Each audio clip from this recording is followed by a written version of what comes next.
안녕하십니까. 배종찬의 시사본부 시작합니다. 이동관 전 방통위원장 후임으로 김홍일 국민권익위원장이 지명됐는데요. 여권에서는 위원회를 정상화할 수 있는 적임자라고 주장하고 있고, 야권에서는 돌려막기 인사, 방송통신 전문성 등을 두고 비판하고 논란이 발생하고 있는 상황입니다. 국민의힘은 인요한 혁신위원회가 조기 종료를 선언하면서 바통을 이어받을 공관위 구성에 관심이 모아지고 있는데요. 민주당은 공천룰과 전당대회를 개정하기로 착수하고 있는 모습입니다. 비명계에서는 나치를 닮아간다는 작심 발언이 나오기도 했는데요.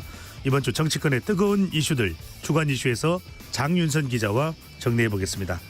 이어서 스포츠본부에서는 성격과 강등, 치열한 혈투가 벌어지고 있는 K리그 플레이오프, 그리고 다음 시즌 미국 메이저리그로 무대를 옮기는 이정우 선수의 홈구장은 과연 어디가 될지 정현호 PD와 자세한 이야기 나눠보겠습니다. 12월 8일 금요일 배종찬의 시사본부 지금 출발합니다.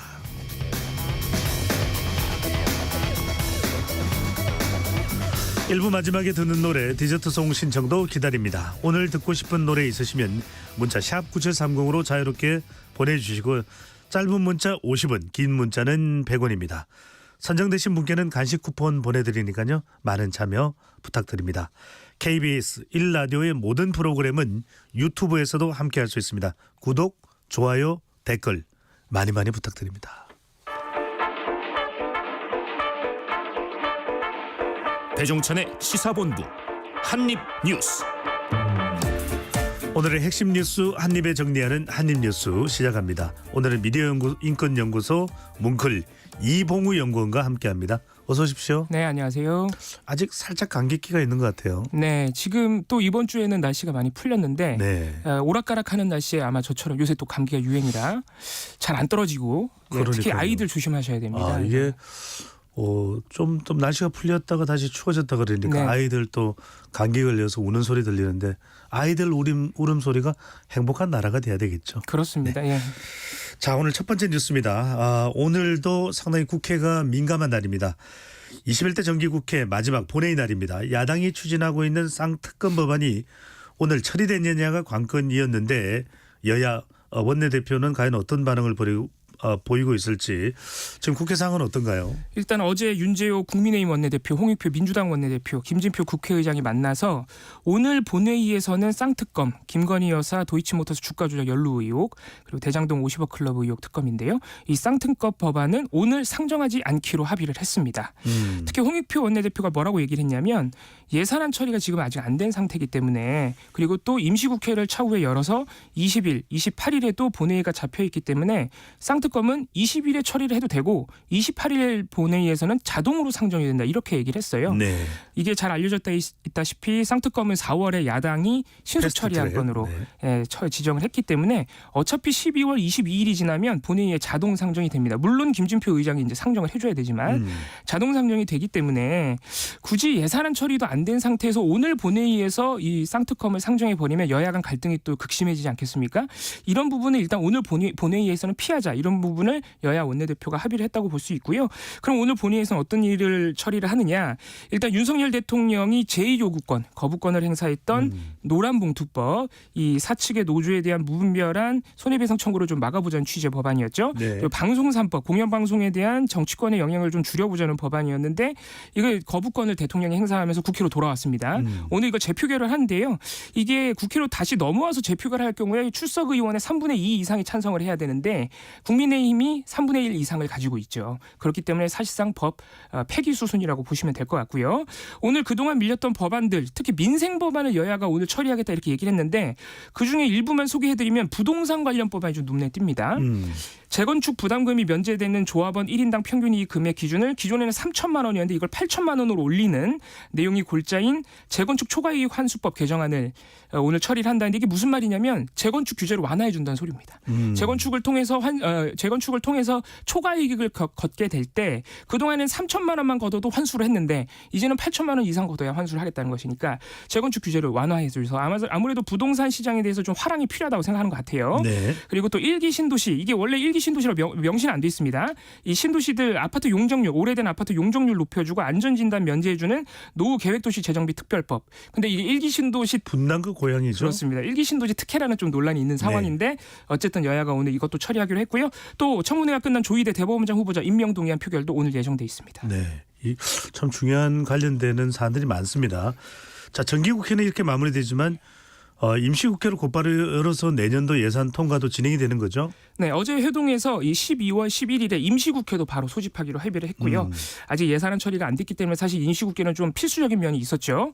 20일 본회의에서 내년도 예산안을 처리하기로 했습니다. 그리고 28일에도 또 1월 9일에도 본회의를 한 번 더 열어서 두 번 더 열어서 각종 민생 법안 남은 것들을 처리하겠다. 이 부분에 여야가 합의를 했고요. 네. 그래서 어제부터 곧바로 여야가 이 원내대표 그리고 예산결산특위 관사 둘씩 합쳐서 2+2 협의체를 열어가지고 곧바로 이 예산안 협상의 속도를 내는 상황인데 하지만 알려져 있다시피 여야 간 이견 굉장히 큰 상황입니다. 지금 민주당에서는 뭐 R&D 예산이나 신재생에너지 예산, 뭐 각종 복지 예산 이런 거 증액해야 된다. 그리고 대통령실의 권력기구, 대통령실과 같은 권력기구의 특수활동비, 또 원전 예산 이런 부분은 감액해야 된다. 이 부분에 대해서 국민의힘은 또 강력하게 반발하고 있어서 민주당은 민주당 단독 아니라도 20일에 처리하겠다. 협상이 안 되면. 국민의힘은 협상이 안 되면 자동 상정돼 있는 자동 부의돼 있는 정부 원안을 처리해야 된다. 민주당 독단을 허용할 수 없다는 입장으로 맞서고 있는 상황이라 협상 상황을 지켜봐야 될 것 같고요. 또 네. 임시국회 다른 뇌관도 있죠. 아까도 말씀드렸지만 22일 이후에는 상정되는 쌍특검 법안. 이거를 물론 국민의힘이 막을 수는 없다고 하는데 당연히 국민의힘 강하게 반발하고 있기 때문에 여야 갈등이 예상이 되고 대통령 거부권에도 귀추가 주목되고 있습니다. 그렇습니다. 대통령 거부권이 있는 사안이고요. 자, 이번에는 우리가 또 한동안 소개를 못 해드렸던 바로 해병대 관련된 이슈입니다. 민주당이 올해 안으로 처리하겠다고 밝힌 3개 국정조사 가운데 해병대원 순직 수사 외압 의혹이 있는데요. 책임자로 꼽히는 임성근 전 해병대 1사단장의 진술이 처음으로 공개됐다면서요. 네, 이게 수사 외압 의혹에서도 사실 이 국방부나 대통령실에서 좀 빼준 것 아니냐라는 의혹의 당사자죠. 임성근 전 사단장. 군사법원에 제출한 진술서가 어제 언론을 통해서 처음으로 공개가 됐습니다. 이게 임성근 전 사단장의 언급은 계속 많이 됐는데 본인의 진술이 공개된 건 이게 처음이에요. 그래서 내용을 살펴보면 핵심적인 부분은 자신이 입수 지시를 했다 그러는데 나는 입수 지시를 대원들에게 한 적이 없고 부하들이 나의 지시를 잘못 해석해서 일선 지휘관들 대대장들에게 잘못 전달한 것이다. 이렇게 취지를 요약할 수 있겠습니다. 실제로 사건 이 사망 고 최상병이 사망한 그 책임자로도 최상병이 소속됐던 해병대 포병 대대장 2명을 또 꼽기도 했어요. 이 임성근 사단장이. 네. 근데 이 부분도 사실 국방부가 해병대 수사단으로부터 사건을 가져가서 재조사를 하면서 이 임성근 사단장 등 6명을 빼고 이 현장 지휘관인 포병 대대장 2명만 남긴 바가 있죠. 이 수사 결과랑 또 합치되는 부분이라서 앞으로 또 재판에서 이게 어떻게 다뤄질지 봐야 되는데 임성근 전 사단장 진술 몇 가지만 소개를 해드리면 사고 당시에 나는 본류에 절대 들어가지 마라. 수변은 육안으로도 잘 보이기 때문에 굳이 물에 들어갈 필요가 없다라고 지시를 했다. 이렇게 얘기를 했고요. 물론 이 부분은 박정훈 전 수사단장도 그러니까 해병대 차원의 수사단에서도 임 전 사단장이 이런 지시를 했다는 것은 인정을 한 바예요. 근데 문제가 되는 건 그렇습니다. 네. 문제가 되는 건 해병대 수사단 조사 결과를 보면은 7월 18일 사고 전날이죠. 사망 사고 전날인데 현장 지휘관들끼리의 대화를 보면 임성근 사단장이 포병이 비효율적으로 움직인다고 굉장히 질책을 했다. 그래서 결국에는 바둑판식으로 무릎 아래까지 물에 들어가서 찔러 보면서 정성껏 탐색하라고 지시를 했다라고 여단장 등이 사단장이 지시를 하면서 지시를 내려요. 이 부분에 대해서 일선 대대장들은 당연히 사단장의 지시, 심지어는 사단장이 또 질책했다 그러니까 그래서 어쩔 수 없이 대원들을 입수하라고 지시를 했다는 게 이제 현장 지휘관들의 입장이거든요. 또 이 부분에 대해서도 임 전 사단장은 나는 그런 지시도 한 적이 없다. 질책한 적도 없다. 아마 부하들이 회의 과정에서 나온 나의 발언을 와전해서 잘못 이해해서 전달한 것 같다. 여단장들이. 그렇습니다. 그렇게 주장하고 있는 상황이라 이게 지금 박정훈 대령 측에서는 부하들에게 책임을 전가하고 있다고 비판하고 있는 상황이라 재판에서 이게 어떻게 해석이 될지 봐야겠습니다. 정확하게 좀 진상규명이 이루어져야 되는 부분이기도 할 것 같은데요. 박정훈 전 수사단장은 항명 및 상관 명예훼손 혐의 첫 재판을 받았다고 합니다. 박정훈 전 수사단장의 발언부터 듣고 오겠습니다. 사망 원인을 밝히는 경찰의 수사는 요원하고 또한 수사 외압을 규명하는 공수처의 수사 역시 더디기만 합니다. 참 빨리 수사가 안 되고 있다는 이런 박 전 수사단장의 설명으로 보이는데 그런 이유가 있는 건가요?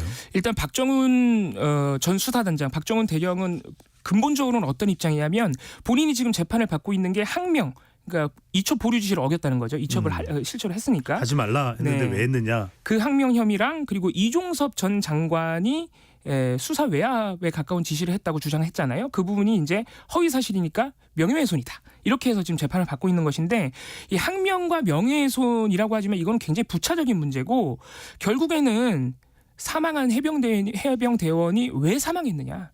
해병대원이 사망한 원인에 해병대 지휘부의 책임은 없는 이 부분을 규명해야 결국에는 내가 항명했는지 안 했는지도 나오는 것인데. 핵심이겠죠. 그렇습니다.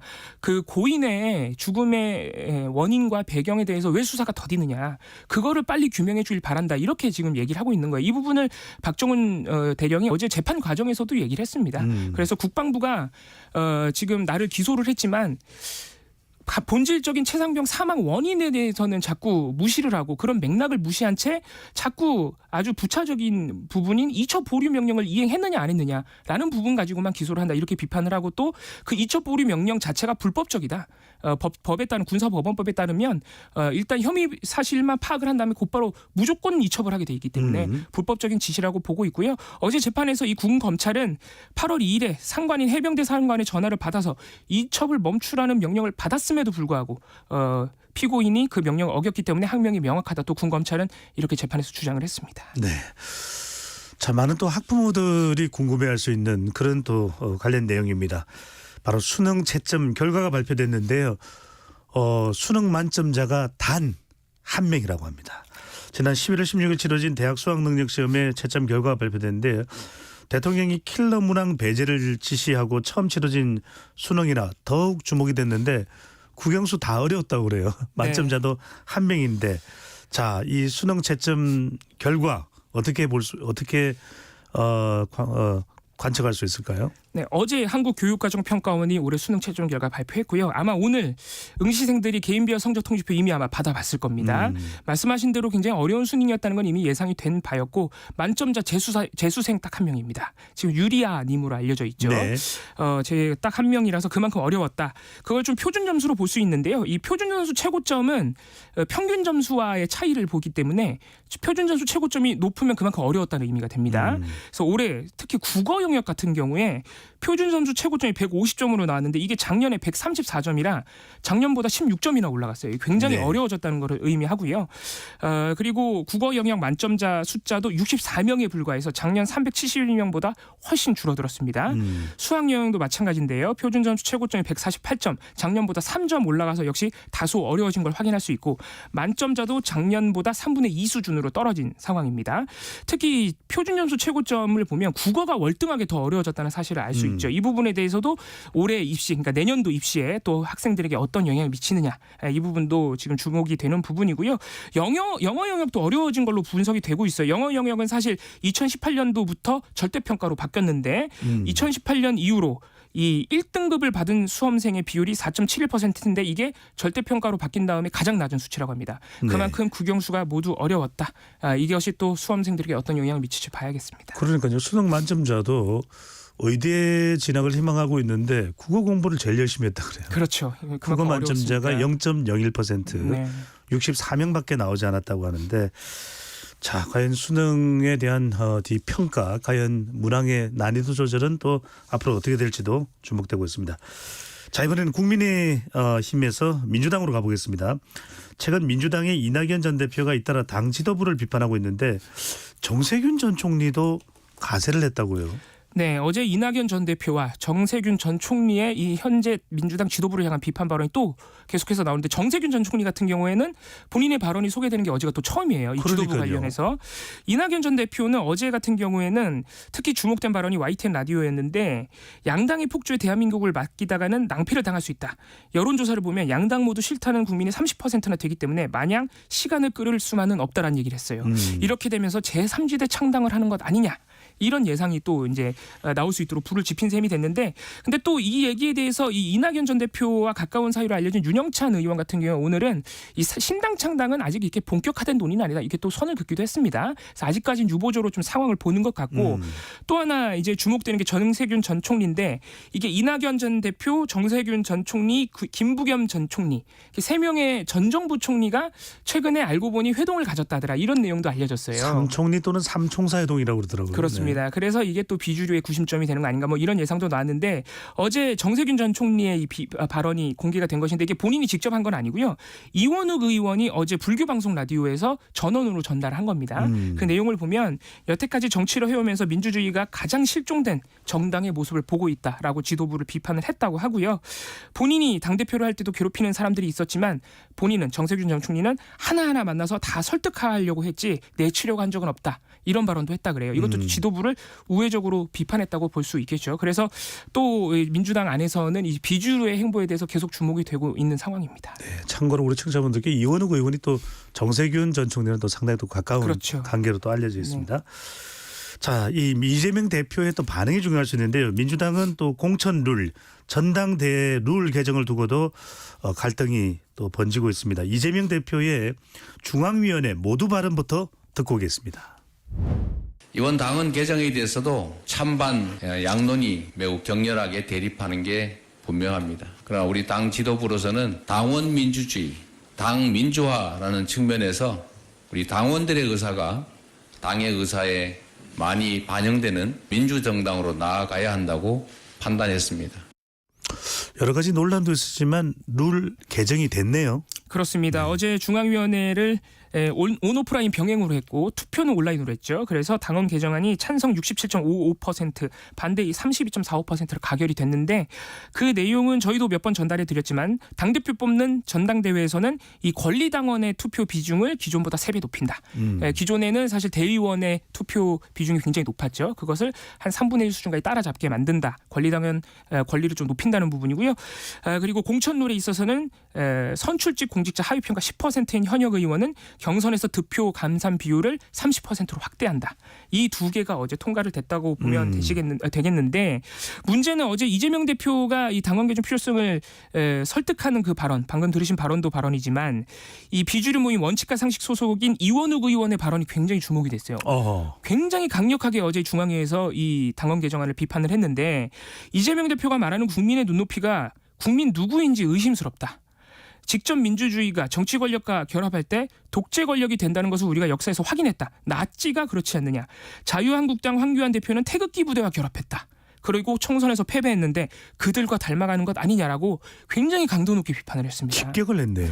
이게 나치라는 얘기까지 나오고 자유한국당 황교안 대표 얘기까지 나와서 지도부를, 특히 이재명 대표 굉장히 수위 높게 비판을 했다고 보시면 되겠는데, 이외에도 박용진 의원도 비슷한 취지로 비판을 했고요.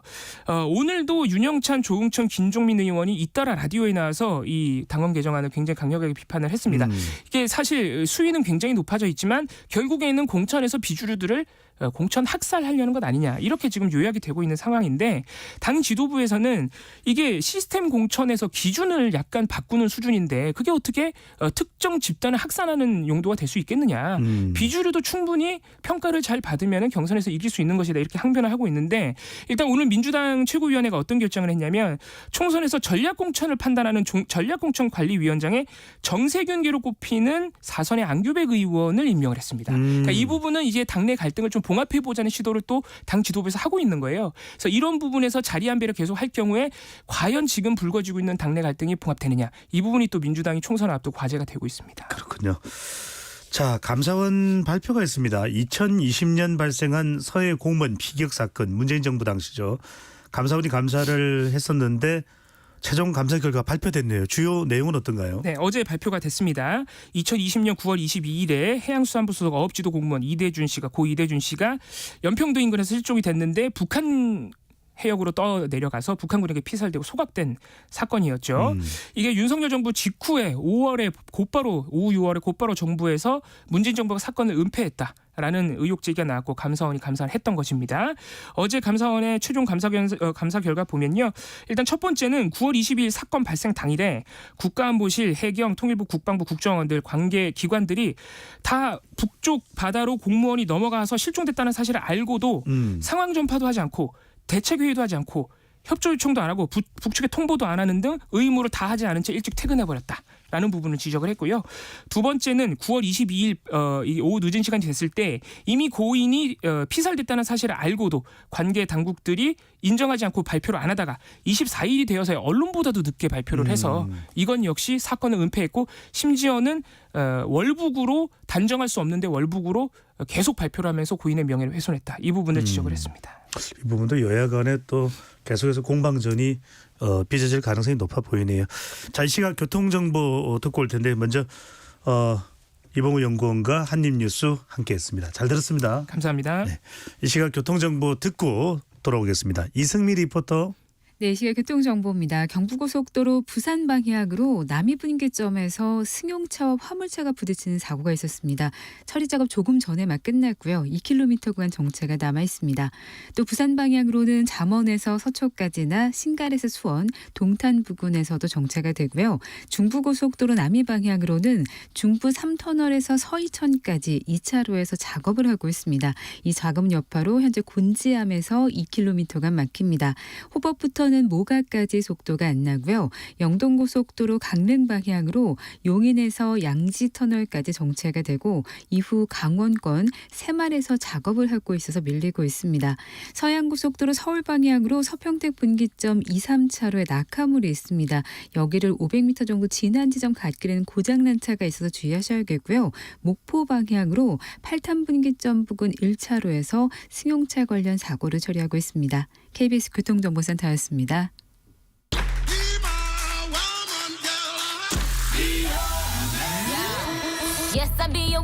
인터넷에서 화제가 된 뉴스를 다뤄보는 스트레인 뉴스 파이터 시간입니다. 오늘은 박지원 뉴스캐스터와 함께합니다. 어서 오십시오. 안녕하세요. 네. 자, 오늘도 우리가 귀담아 들어야 될 내용들이 많아서 바로 들어가겠습니다.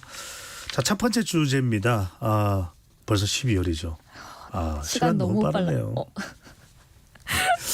그런데 2023년 올해가 인류 역사상 새로운 기록을 세웠다고 하는데 굿뉴스일지 배드뉴스일지 어떤 내용인가요? 그리 좋은 뉴스는 아닙니다. 올해 돌이켜보면 시원한 음료나 에어컨 많이 틀으셨나요? 하루 종일 들었죠. 그렇죠. 이걸 제가 왜 여쭤봤냐면 2023년이 인류 역사상 가장 더운 해로 남게 될 것 같습니다. 2016년이 가장 더웠던 해였거든요. 그런데 가장 더웠던 해와 비교했을 때보다도 올해 1월부터 11월이 0.13도나 더 높아진 겁니다. 그래서 물론 2023년이 아직 며칠 남긴 했는데 엄청난 추위를 맞이하지 않는다면 가장 더운 해로 기록을 다시 한번 갈아엎을 걸로 보이는 상황입니다. 덥다 그러면 이게 무슨 엘니뇨냐 라니냐냐 이러면서 이상기후로 생각되는데 그럼 또 내년은 더 더워지는 건가요? 맞습니다. 내년 전망도 그리 밝지 않습니다. 온실가스 농도가 계속 이렇게 증가하는 한 앞으로 몇 년 후에도 올해와 다른 결과를 기대하기는 꽤 어려울 것 같은데요. 기온이 오르면 왜 문제냐? 단순히 우리가 더운 게 아니라 인명과 그리고 재난 같은 실질적인 피해로 이어지기 때문에 걱정이 굉장히 큰 건데 재난이 얼마나 무섭냐면 지난 한 20년간 세계적으로 모두 한 7천 건이 넘는 대형 자연재난이 일어났고 이로 인해서 40억 명 이상이 재난 피해를 입었고 경제적인 손실은 약 3천조 원의 이상이 이릅니다. 지금처럼 만약에 이산화탄소를 계속 배출이 된다면 전 세계가 15년 후에는 1.7도 더 상승할 것으로 예상이 되는데 기후 위기에 대응하는 가장 효과적인 방법은 가능한 빨리 탄소 중립에 도달하는 것인 만큼 큰 노력이 필요해 보입니다. 그렇습니다. 이게 우리가 쉽게 넘길 일이 아니고요. 지구 멸망의 날 이런 영화들이 등장하는 이유도 그런 두려움에 대한 방증이 아닐까라는 생각이 듭니다. 자, 또 반가운 소식으로 봐야겠죠. 두 번째 주제입니다. 지구에 100마리밖에 남지 않은 뿔제비 갈매기 중에서 7마리가 4년째 한국을 번식지로 선택을 하고 있다면서요. 이 뿔제비 갈매기가 정말 위에 뿔이 난 것처럼 검은색으로 되어 있는데 제 헤어스타일하고 비슷하겠네요. 진짜 비슷합니다. 2020년부터 뿔제비 갈매기 7마리가 4년째 전남 육산도로 귀환한 겁니다. 이 육산도라는 곳은 사람이 거의 없는 걸로 유명한데요. 그도 그럴 게 문화재청의 이 공개 제한 지역이자 환경부에서도 행위 제한 지역으로 지정되어 있습니다. 다시 말해서 아무나 못 들어가는 곳이죠. 네. 육산도에서 뿔제비 갈매기가 처음 확인됐던 거는 한 2016년이고요. 그 이후에도 한 5마리에서 7마리가 계속 육산도를 찾았고 2020년부터 그러면은 같은 개체가 반복적으로 오는지 연구해보자라고 하면서 본격적으로 연구를 시작합니다. 뿔제비 갈매기는 보통 3월 중순에서 말 국내 번식지에 도착을 했고 4월 말까지는 밤에만 섬으로 자러 오다가 그 이후에는 대부분 시간을 섬에서 보냅니다. 그리고 최근에는 한 5년간 쭉 매년 4월 15일에서 19일 사이에 두 쌍이 나타나서 한 개씩 알을 낳았다고 해요. 정말 반가운 소식이네요. 그러면은 이건 뭐 사람도 아닌데 이렇게 물어봐도 여쭤봐도 될지 모르겠는데 이혼을 한 뿔제미 갈매기가 확인된다고 하는데 이건 무슨 이야기입니까? 네, 하나의 그냥 에피소드로 들으시면 될 것 같은데 네. 보통 바다새는 짝을 바꾸지 않는 걸로 알려져 있습니다. 일편단심이군요. 한 번 결혼하면 쭉 가는 거죠. 그런데 이례적으로 7마리 중 암컷 1마리가 6년 동안 함께 번식 활동을 한 수컷을 버리고 올해는 다른 수컷과 함께 짝짓기를 하러 간 겁니다. 버리고 간 암컷을 잊지 못했더니 원래 남편은 계속 물고기를 갖다 주면서 구애 활동을 했지만 끝내 아내의 관심을 받지 못했고요. 안 되겠다 싶었던 전 남편은 전략을 바꿔서 이제 새 수컷을 맞이한 암컷을 괴롭히기 시작합니다. 결말은 비극으로 끝납니다. 수컷이 주변을 계속 맴돌면서 암컷을 괴롭혔고 너무 어린 새끼가 밖으로 노출되면서 이제 결국 새끼가 위험에 처해서 잃게 되죠. 아이고. 결론적으로는 국가보호지역이 멸종위기의 야생동물의 이제 안정적인 번식지의 역할을 하는 것이 그래도 다시 한번은 확인이 됐다 정도로 볼 수 네. 있을 것 같습니다. 뿔제비 갈매기 그 뿔만큼이나 우리에게 주는 정말 좋은 기운인데 잘 또 보존이 되고 그렇죠. 관리가 되면 더 번식을 하면 좋겠다는 생각이 듭니다. 자, 이제 2023년 얼마 남지 않았습니다. 내년부터 달라지는 명칭이 있다고 하는데 꼭 알아두면 좋은 게 있다면서요. 지난 한 60년간 꽤 오랜 시간이죠. 이어져 온 문화재라는 명칭 많은 분들이 익숙하시기도 할 겁니다. 분류 체계가 내년 5월부터 국가유산이라는 새로운 툴로 탈바꿈됩니다. 그동안 우리나라의 문화재 보호법은 대부분 일본 법률을 원용해서 만들어졌습니다. 문화재라는 명칭이나 분류 체계도 일본법을 따르고 있었고요. 그래서 문화재라는 명칭은 과거의 유물의 자산이나 재화적인 성격이 굉장히 강했고 분류 체계 자체도 국제 기준과는 좀 달랐어요. 그래서 이제는 문화재 대신에 과거와 현재, 미래를 다 같이 아우를 수 있는 국제 기준인 유산이라는 개념을 함께 적용하기로 한 겁니다. 오늘 문화재청 비전 선포식을 통해서 명칭 변경을 공표를 했고요. 오늘 오전 10시 반에 서울 강남구 민속극장 풍류에서 선포식이 열렸습니다.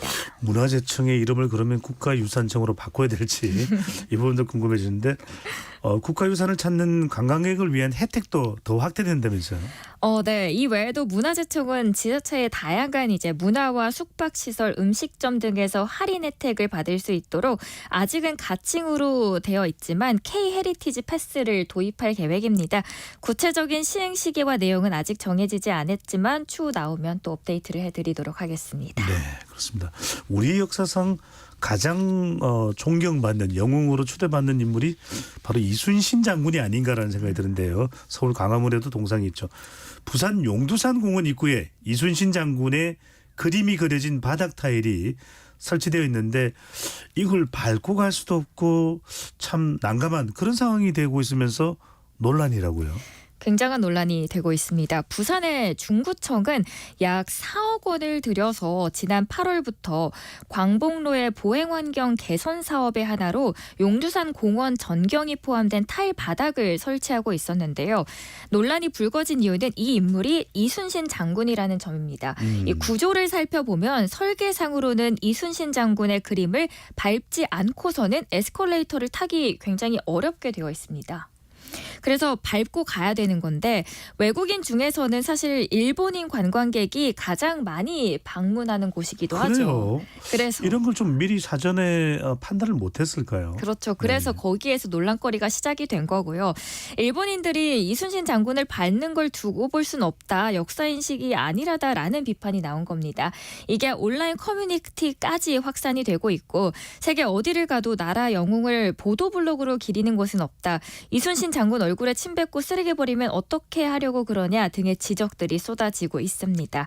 다행히 여기에 대해서 중구청 관계자는 공교롭게도 에스컬레이터 입구에 이순신 장군의 타일이 놓인 것이라고 해명을 했고요. 추후 조치를 취할 것이다라고 전했습니다. 그러네요. 좀 이런 부분들이 좀 잘 그래도 이순신 장군의 얼굴을 밟고 간다는 건 더 말이 안 될 테고 일본에서 방문한 방문객들이 또 그렇게 된다면 더 난감한 상황이 될 텐데 혹시 박지원 캐스터는 부산 중구청 전화번호 아세요? 전화번호요? 네. 찾아보고 전화드리도록 하겠습니다. 아니면 그러지 말라고. 그냥 여쭤본 겁니다. 네, 지금까지 스트릿 뉴스 파이트 박지원 뉴스캐스터와 함께했습니다. 잘 들었습니다. 오늘도 좋은 하루 되세요. 네. 오늘의 디저트송이다 많은 분들이 배종찬의 시사본부 디저트송을 또 각별히 좋아하시는 분들이 많으신데요. 6726님 저에게 20대는 꿈도 많고 무턱대고 도전하던 시절이었는데 지금 많은 20대 청년들은 취업과 미래에 대한 걱정으로 우울증, 불안, 공황장애를 겪는다고 하네요. 20대 두 아이를 키우는 엄마로서 참 안타깝습니다. 노래로 응원하고 싶습니다. 저도 좋아하는 노래입니다. 폴킴의 모든 날 모든 순간. 진심이 느껴지는 메시지에 감사합니다. 모바일 간식 쿠폰 보내드리고 모든 날 모든 순간 듣고 2부로 돌아오겠습니다. 네가 없이 웃을 수 있을까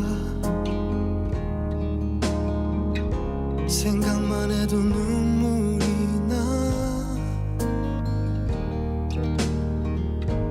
힘든 시간 날 지켜준 사람 이제는 내가 그댈 지킬 테니 너의 품은 항상 따뜻했어 고단했던 나의 하루에 유일한 휴식처 나는 너 하나로 충분해 긴 말 안 해도 눈빛으로 다 하니까 한 송이의 꽃이 피고 지는 모든 날 모든 순간 함께해 햇살처럼 빛나고 있었지 나를 보는 네 눈빛은 꿈이라고 해도 좁을 만큼 그 모든 순간은 눈부셨다 불안했던 나의 고된 삶에 한 줄기비처럼 다가와 날 웃게 해준 너 나는 너 하나로 충분해 긴 말 안 해도 눈빛으로 다 하니까 한 송이의 꽃이 피고 지는 모든 날 모든 순간 함께해 알 수 없는 미래지만 네 품속에 있는 지금 순간순간이 영원했어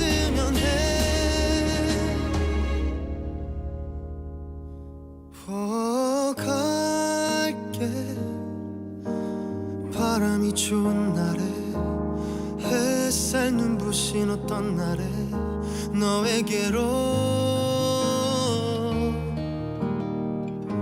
처음 내게 왔던 그날처럼 모든 날 모든 순간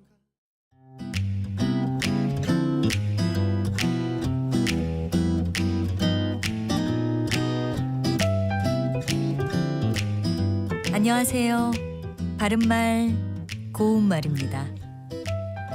KBS 1텔레비전에서 방송되고 있는 우리말 교육에서 나왔던 문제를 짚어보겠습니다. 오늘은 제시되는 4개의 표현 중에서 잘못된 것을 찾아서 바르게 고쳐 쓰는 문제입니다. 할갑다, 휑하다, 빼뚫다, 뼈지다. 이 중에서 틀린 것은 어느 것이고 그것을 맞춤법에 맞게 고쳐 쓰면 어떻게 될까요? 출연자의 답에는 헐겁다, 삐뚤다 등이 있었는데요. 이것은 모두 정답이 아니고요. 여기서는 휑하다가 정답입니다. 휑하다를 힝하다로 고쳐 쓰는 것이 맞습니다. 힝하다의 첫 음절 모음은 의를 씁니다. 힝하다는 놀라거나 피곤하거나 또는 머리가 어지러워서 정신을 못 차릴 정도로 머리가 띵하다란 뜻의 고유어 형용사입니다. 예를 들어 종일토록 내내 복잡한 수학 공식을 외우다 보니까 머리가 힝할 지경이다 같이 말할 수 있습니다. 그리고 할갑다는 낄 물건보다 낄 자리가 꼭 맞지 않고 조금 크다를 뜻하고요. 반지가 할갑다. 이 구두는 할가워서 두꺼운 양말을 신어야 한다. 이렇게 쓸 수 있습니다. 또 빼뚫다는 바르지 아니하고 한쪽으로 조금 기울어지거나 쏠린 상태가 있다를 뜻하고요. 삐뚤다의 작은 말입니다. 마지막으로 뼈지다는 겉으로는 무른 것 같지만 속은 옹골차고 단단하다라는 뜻과 온갖 고통을 견디어가면서 일을 하는데 힘에 겹다란 뜻이 있습니다. 바른말 고운말 아나운서 변희영이었습니다. 상대 얘기 중에서도 맞는 얘기가 있잖아요. 그러면 예, 거기까지 동감이 이루어졌으니까 그럼 또 요 다음 가시죠. 무슨 정반합 이렇게 가야 되거든요. 이기고 지는 걸 떠나서 좋은 결론을 도출해내셨으면 좋겠어요. 선 넘지 않는 그런 토론. 별로 의미는 없을 것 같아도 그래도 그런 자리가 자꾸 있어야 뭐가 변화가 있을 것 같아요. 그렇게 하다가 보면 뭐라도 뭐 하나 얻어 걸리는 게 있겠죠. 시민논객 여러분을 기다립니다. 평일 저녁 7시 20분 KBS 열린 토론.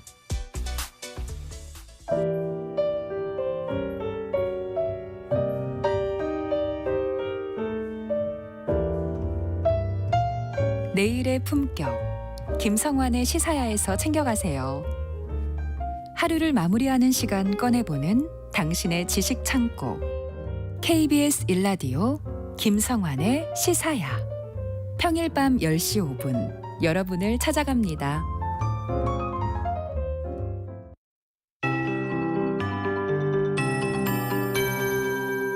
KBS 58분 날씨. 오늘은 봄처럼 포근하겠습니다. 따뜻한 남서풍이 불어오면서 평년 기온을 10도 안팎 웃돌며 한낮 기온이 서울 16도, 강릉과 대전, 광주, 대구, 부산 19도 등으로 4월 상순에 해당하는 기온을 보이겠고요. 제주는 24도까지 오를 전망입니다. 토요일인 내일 아침에는 서울과 대구 9도 등으로 오늘보다 조금 더 높겠고요. 낮 기온은 오늘과 비슷할 전망입니다. 모레 일요일에는 기온이 떨어지겠지만 그래도 예년 이맘때보다는 온화한 날씨가 당분간 이어질 것으로 예상됩니다. 오늘 전국이 대체로 맑겠지만 강원 북부 내륙과 산지는 오후부터 밤 사이에 한때 비가 조금 오겠습니다. 한편 대기가 정체돼 있는 대구는 지금 초미세먼지 농도가 나쁨을 보이고 있고요. 그 밖의 지역은 보통으로 나타나고 있습니다. 앞으로 국외 미세먼지가 유입되면서 수도권과 충남, 광주와 전북, 제주 등 서쪽 지역을 중심으로 오후에 먼지 농도가 나쁨으로 오르는 곳이 있겠습니다. 지금 강원 영동 중남부와 경상도 해안 지역에는 건조주의보가 계속 발효 중이어서 불조심하셔야겠습니다. 또 강원 산지와 경북 북동 산지에는 강풍주의보도 내려져 있습니다. 현재 서울의 기온은 15.9도입니다. 송소진입니다.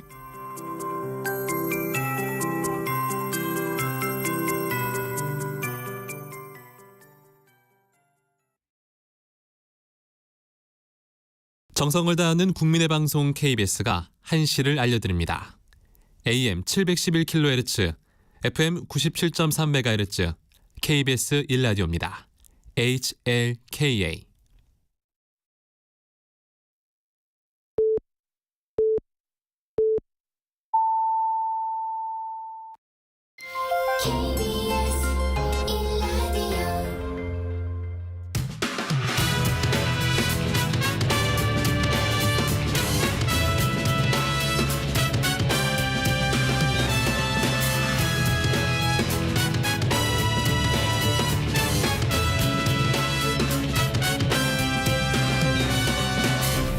KBS 1라디오 배종찬의 시사본부.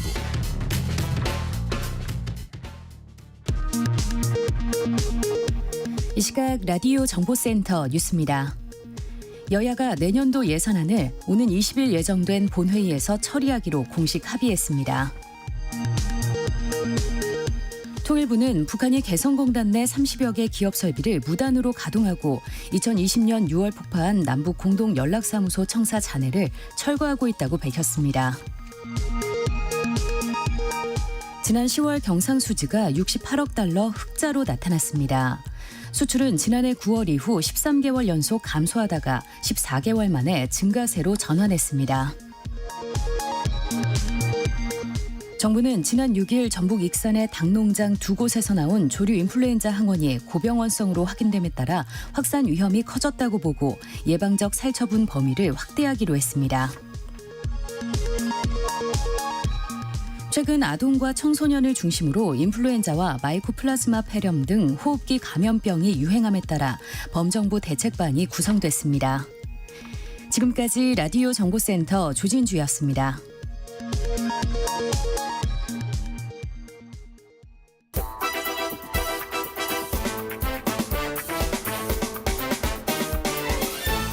이번 한 주 어떤 소식이 가장 뜨거운 뉴스인지 한 주간의 뉴스들을 종합 정리하고 미처 못다한 이야기까지 챙겨드립니다. 장윤선의 주간 이슈. 네, 취재 여왕. 네, 장윤선 정치 전문기자 나오셨습니다. 어서 오십시오. 네, 반갑습니다. 네. 매주 금요일이 행복합니다. 배종찬 소장님하고 함께 시사본부 함께 할 수 있어서 영광입니다. 네. 우리 PD가 네. 다른 내용도 좀 줄여달라고. 아니, 죄송합니다. 저는 괜찮은데. 자제하겠습니다. 네. 그러나 워낙 인기가 많은 프로니까 네. 앞다퉈 서로 나오려고 하는데. 감사합니다. 네. 저는 괜찮은데 담당 PD가 좀 길다고. 네. 네. 네. 첫 번째, 이렇게 웃는 거죠. 네. 그럼요. 네. 자, 김홍일 방송통신위원장 후보자와 관련된 정치권 반응들 나오고 있는데 이 부분부터 시작을 해보겠습니다. 지난주 이제 지명이 됐습니다. 네. 윤석열 대통령이 지난주에 참 이동관 전 방통위원장이 자진 사퇴를 한 이후에 후임자로 김홍일 현 국민권익위원장이 지명됐는데 야권에서는 일단 강하게 반대를 하고 있는데 네. 취재를 해보시니까 어떤 부분에 반대하는 이유가 집중돼 있는지요? 핵심은 또 검사냐 뭐 이거 같아요. 아니 허구 많은 사람 가운데 방송통신 전문가가 없나? 대한민국에? 이렇게 많은데 왜 또 검사가 오냐. 거기다가 이분이 지금 국민권익위원장이에요. 네. 그러니까 뭐 야인으로 그냥 계시거나 그냥 어디 로펌의 변호사로 계시는 분이라면 또 모르겠지만 아니 현직 국민권익위원장이고 그리고 되신 지가 1년도 안 됐습니다. 지난 7월에 임명이 됐어요. 그러니까 지금 한 5달 정도밖에 안 된 상황인데 굳이 이분을 왜 해야 되는 거냐. 그래서 어찌됐든 제가 오늘 이거 따끈따끈합니다. 네. 네, 보도가 안 된. 예. 단독입니까? 네. 뭐 단독이라고까지 강조할 필요는 없지만 여하튼 아직까지 보도는 안 나왔다. 네. 뭐냐면 지금 스텝이 꼬인 것 같아요. 김홍일 위원장. 무슨 말씀이죠? 무슨 얘기냐면 이분이 지금 국민권익위원장이라고 제가 말씀드렸잖아요. 네. 국민권익위원장으로서 반드시 결재해야 될 서류와 업무가 있다. 결재를 해야 된다. 그래서 지명 발표는 서둘러서 했지만 이분이 권익위원장을 그만두질 못하고 있다. 그러니까 자 지금 오늘 제가 국회 확인해 보니까 다른 장관들 인사청문 요청이 막 왔다는 거예요. 뭐 농림부 장관 것도 왔고 다 와 있는데 이분 것만 안 왔다는 거예요. 그래서 왜 안 왔냐 확인해 봤더니 지금 당장 국민권익위원회에서 해야 될 일들이 있는 거예요. 이거 처리하지 않으면 못 나가. 나가고 싶어도 못 나가는 거예요. 그러면 이런 것들을 좀 감안해서 발표를 하든지 그랬어야 됐던 거 아닙니까? 먼저 발표를 해놓고 지금 이분은 여기 권익위에 발이 묶여서 못 나오고 뭐 이런 상황이에요. 그래서 아니 근데 계속 이럴 수는 없는 거 아닙니까? 인사청문회 일정도 잡아야 되고 20일 안에 해야 되는 거 아닙니까? 네. 그래서 물어봤더니 빠르면 월요일? 그 이전에는 불가능할 것 같다라는 얘기가 나오고 있고 지금 여당에서는 어쨌든 막 정부가 하루가 급하다고 하는 조직이잖아요. 방통위가. 그러니까 빨리빨리 해가지고 27에서 28일 빨리 합시다 이러는데 또 야당 입장에서는 거기에 또 왜 우리가 또 이런 거잖아요. 인사청문회를요. 네. 그러니까 뭐 내년 초쯤 하든가. 뭐 약간 이런 분위기예요. 그래서 상당히 스텝이 꼬여가고 있다. 뭐 이런 거고 이분이 평소에 늘 하시던 말씀이 있대요. 나는 절대 청문회 거치는 자리는 하지 않겠다. 나가지 않겠다. 뭐 이렇게 해서 계속 고사를 했는데 대통령이 계속 요청을 하고 뭐 전화도 하시고 했다는 거잖아요. 그래서 도저히 거절할 수 없는 상황이 돼서 일단은 아마 이렇게 결정을 하긴 했는데 일단 인사청문 과정이 순탄치는 않을 것이다라고 야당에서는 이미 또 이렇게 나오고 있고요. 네. 그럼에도 불구하고 국민의힘 쪽에서는 무조건 임명한다. 네, 늦추지 않고 무조건 임명한다. 20일 지나면 무조건 임명이다. 이제 이런 얘기들이 나옵니다. 그러니까 중요한 것은 지명 발표하기 전에 권익위 안에서 처리해야 될 것들을 처리를 하고 그런 다음에 사표 내시고 수리가 되고 그다음에 이제 이렇게 순차대로 하면 참 좋은데 너무 마음이 급했던 것인지 일단 발표부터 하니까 이런 상황이 됐다. 그럼에도 불구하고 이제 인사권자는 윤석열 대통령입니다. 대통령이 그렇습니다. 또 함께 근무했던 인연도 있고 적임자라고 판단한 이유가 있을 텐데요. 이제 그 얘기를 했어요. 그랬더니 지금 보면 복귀해 보면 이분이 그 대검 중수부장 출신이고 말씀해 주신 대로 윤석열 대통령하고 특수부에서 함께 오랜 인연을 가져온 선배 검사신 겁니다. 설렁탕 먹을 때 석박지만 보면 생각나는 선배. 네, 그리운 선배죠. 설렁탕 먹을 때 석박지가 없으면 안 되는 거 안 아닙니까? 되죠. 예, 설렁탕 안 넘어가요. 안 넘어갑니다. 예, 석박지가 있어야 됩니다. 네. 예, 그렇기 때문에 꼭 있어야 되는 선배인 거예요. 그래서 이분을 언제부터 염두에 두고 있었냐면 한상혁 방통위원장의 어떤 그 후임으로 누가 올 거냐 이런 논란이 있었을 때 제일 먼저 거론됐던 분이 바로 김홍일 변호사였습니다. 그러니까 지난 3월부터 이 보도가 쏟아졌던 건데요. 그런데 국민권익위로 턴해서 어떻게 된 거지? 뭐 이랬었던 거예요. 근데 그때도 언론에 어떤 게 나왔냐면 이분이 방송통신계의 접점은 크지는 않지만 윤석열 대통령과 밀접한 관계를 맺어왔기 때문에 차기 위원장 가능성이 높다. 이제 이런 보도가 나왔었거든요. 근데 그것보다 한 뎁스 더 들어가서 더 중요한 포인트. 그럼 도대체 왜 윤석열 대통령은 김홍일 위원장을 적임자라고 보는 거냐? 그 이유가 뭐냐? 뭐 이런 건데요. 일단 당시에 방송 장악이 급하다고 해서 이동관 위원장이 선수니까 이동관 위원장을 하면 한꺼번에 뭔가 다 해결될 거라고 생각을 했는데 막상 MBC 대주주 박문진의 권태선 이사장, 김기중 이사에 대한 법원의 해임 효력 정지 중지 결정이 나와버렸잖아요. 그리고 또 하나는 지금 방통위 산하에 있는 방심위에 가짜뉴스 심의 전담센터가 내부 직원들의 반발이 있어서 조직 운영에 지금 제동이 걸렸습니다.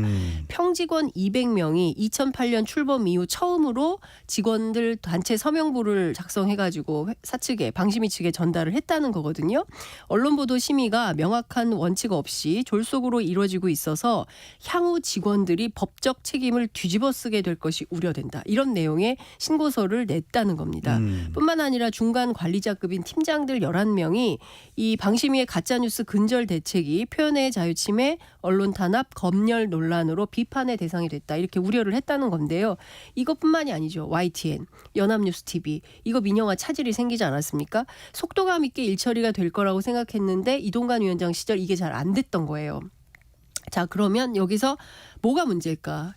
법률적 대처를 제대로 못한 탓이 아니냐 이런 분석이 내부적으로 있을 수 있고 그리고 법률적 처리를 똑바로 했다면 되치기를 안 당하는데 권태선 이사장 김기중 이사 다시 돌아온 거 아닙니까? 네. 그러니까 롤백하는 상황이 돼버리니까 이러면 안 되겠다. 믿을 만한 법조인 그분이 가야 된다. 석박지. 예, 김홍일 검사가 필요했던 거죠. 그래서 일단 법률적 쟁점을 잘 알고 검사 출신이고 법조인 출신이니까 능동적으로 바로바로 빠르게 믿을 수 있다. 이 점에서 바로 김홍일 검사가 왔다라고 분석이 나오고 있습니다. 법이 가장 큰 이유였을 그렇습니다. 수 있다. 법률적 판단. 예. 네. 요게 좀 미진했던 거 아니냐. 어떻게 다시 돌아오는 상황을 만들면 안 되는 거잖아요. 권태선 이사장이 됐든 김기중. 그렇죠. 김기중 이사가 됐든 그러니까 이제 이런 상황들을 보면서 안 되겠다. 법률 전문가가 들어가야겠다. 이런 판단을 한 거 아니냐라는 분석이 네. 언론계 주변에서 나오고 있습니다. 물론 방통위원장의 이 성격과 역할과는 무관할 수 있습니다. 네. 무관할 수 있습니다만은 이게 뭐 이제 전문성하고는 관계없는 거지만 상당히 뭐 몇몇 언론에서는 이 김홍일 후보자에 대한 삶이 조명이 되고 있던데 물론 말씀하신 석박지도 있지만 네. 예산고등학교 출신이고 백종원 대표 네. 가정교사. 예, 가정교사 역할을 했었다. 이런 내용들도 전해지더라고요. 네. 사실 그 얘기는 김대기 비서실장이 먼저 했습니다. 어린 시절 부모를 여인 후 소년 가장으로 농사일을 하면서 새 동생의 생계와 진학을 홀로 책임지고 뒤늦게 대학에 진학한 후에 법조인이 된 입지전적 인물이다. 예. 이 스토리를 들으면 일단 국민을 위해서 오로지 헌신할 준비가 돼 있는 분이다. 윤 대통령의 멘토다. 이제 이런 얘기들을 쭉 했는데 관련해서 윤창현 언론노조 위원장이 무슨 얘기를 했냐면 아니 그래서 이게 방통위원장이 요구하는 정치적 독립성, 투명성, 중립성, 공정성, 전문성 무슨 관계가 있습니까? 예, 이거 마치 이 과거에 옛날에 버스 타거나 뭐 이러면 이제 껌 팔던 소년들이 있었거든요. 뭐 그런 비유를 하는 것이냐. 방송 권력이 아예 전무한 분이 어떻게 대통령하고 가깝다는 이유만으로 방통위원장에 올 수 있냐. 이것은 말도 안 되는 얘기다라고 비판을 좀 하고 있는데요. 저는 이분이 살아온 구슬픈 삶의 이력 이 존중합니다. 과거에 이렇게 어려운 분들 뭐 지금도 많습니다. 지금도 도처에 굉장히 이렇게 어렵게 사시는 분들이 많이 있고 이분들이 훌륭한 일들을 할 수 있는데요. 훌륭한 검사고 또 훌륭한 법조인으로서 역할을 하는 것과 방송통신위원장으로서의 어떤 전문성을 발현할 수 있는 위치와 전혀 좀 다른 이슈가 아니냐 싶기도 하고요. 네. 그리고 국회에서 인사청문 과정에서 그 부분에 대해서는 아주 심도 깊게 검증을 하지 않을까 싶습니다. 그러니까 중요한 건 방통위원장으로서 어떤 역할을 할 거냐 그 부분을 그렇죠. 들어보는 것이 가장 맞습니다. 중요할 테니까요. 예. 자, 이번에는 국민의힘으로 가봅니다. 많은 기대를 했던 지지층들로부터 특히요. 바로 국민의힘 혁신위원회가 될 텐데 조기 해산을 선언했습니다.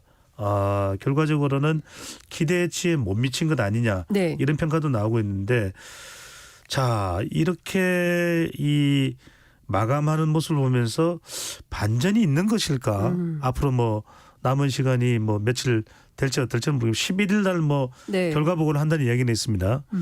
자, 사실 네. 어떻게 봐야 될까요? 없지 않을까요? 예, 왜냐하면 이게 드라마나 쇼나 이러면 뭐 반전의 드라마를 쓸 수 있겠지만 현실 정치라서 사실상 공관위원장 셀프 추천하면서 그날로 끝났다 코미디로 그리고 홍준표 시장이 한편의 개그 콘서트를 보여주고 떠났네요. 점점점 이런 글을 SNS에 네. 올리기도 했는데요. 이제 본인 한국 정치 문법에 좀 안 맞는 거였죠. 나를 공관위원장으로 추천해라.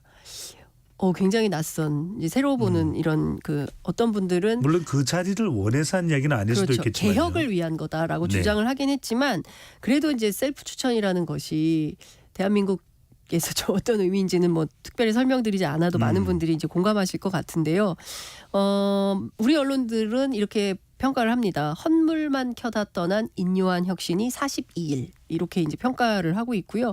이제 중요한 포인트는 대통령을 향해서 할 말은 하고 그다음에 뭐 험지 출마, 뭐 영남 중진들 이런 것도 중요하지만 대통령이 당무에 개입해서는 안 된다라는 얘기를 분명하게 하고 그리고 또 하나는 내년 총선에서 100% 상향식 공천을 해서 전 지역을 다 경선을 붙여라. 뭐 이런 혁신적인 얘기를 했어야 되는데 사실 그런 얘기는 꺼내지도 못하고 영남 중진들 윤핵관 당 지도부를 향해서 험지 요구했지만 꿈쩍도 하지 않고 오히려 항명이라는 표현을 쓰던데요. 장제원 의원 같은 경우에는 버스를 동원해서 4,200명을 모으는 이런 현상을 만들지 않았습니까? 이제 이런 등등의 모습을 볼 때 역시 영남 기득권 강과하다, 어렵다. 이번에 많이 배우고 떠납니다. 이제 이런 얘기를 한 것처럼 실제로 아무런 좀 혁신이나 이런 것 없이 결국 고인물에는 손도 못 대고 조기 철수하는 모양이 된 거 아니냐라는 평가가 나오고 있습니다. 근데 이렇게 여쭤볼게요. 네.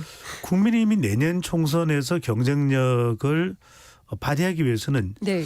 혁신이 성공이 참 중요한 것일 테고 그렇죠. 대체로 확인하게 되는 여론도 혁신위의 혁신안이 잘 돼야 된다. 네. 물론 뭐 대통령의 또 입장까지 끌어내고 끌어내지 않고는 둘째치고라도 네. 그런데 이걸 모를까요? 김기현 대표도 정권을 주겠다라고 했는데 혁신위가 이렇게 용두사미가 돼 버린 것. 네. 국민의힘은 어떤 반응일까요? 국민의힘 내부는 상당히 좀 다양한 컬러들이 존재하는 것 같아요. 제가 취재를 해보면 일단 영남에 있는 이제 소위 이제 다선 의원들은 우리 보고 험지 가라고 한 다음에 그 자리에 소위 얘기하는 윤핵관, 뭐 검핵관, 핵핵관 이런 분들이 용산의 뜻에 맞게 들어오는 분들이 온다면 이게 과연 혁신이라고 국민들이 받아들이겠냐.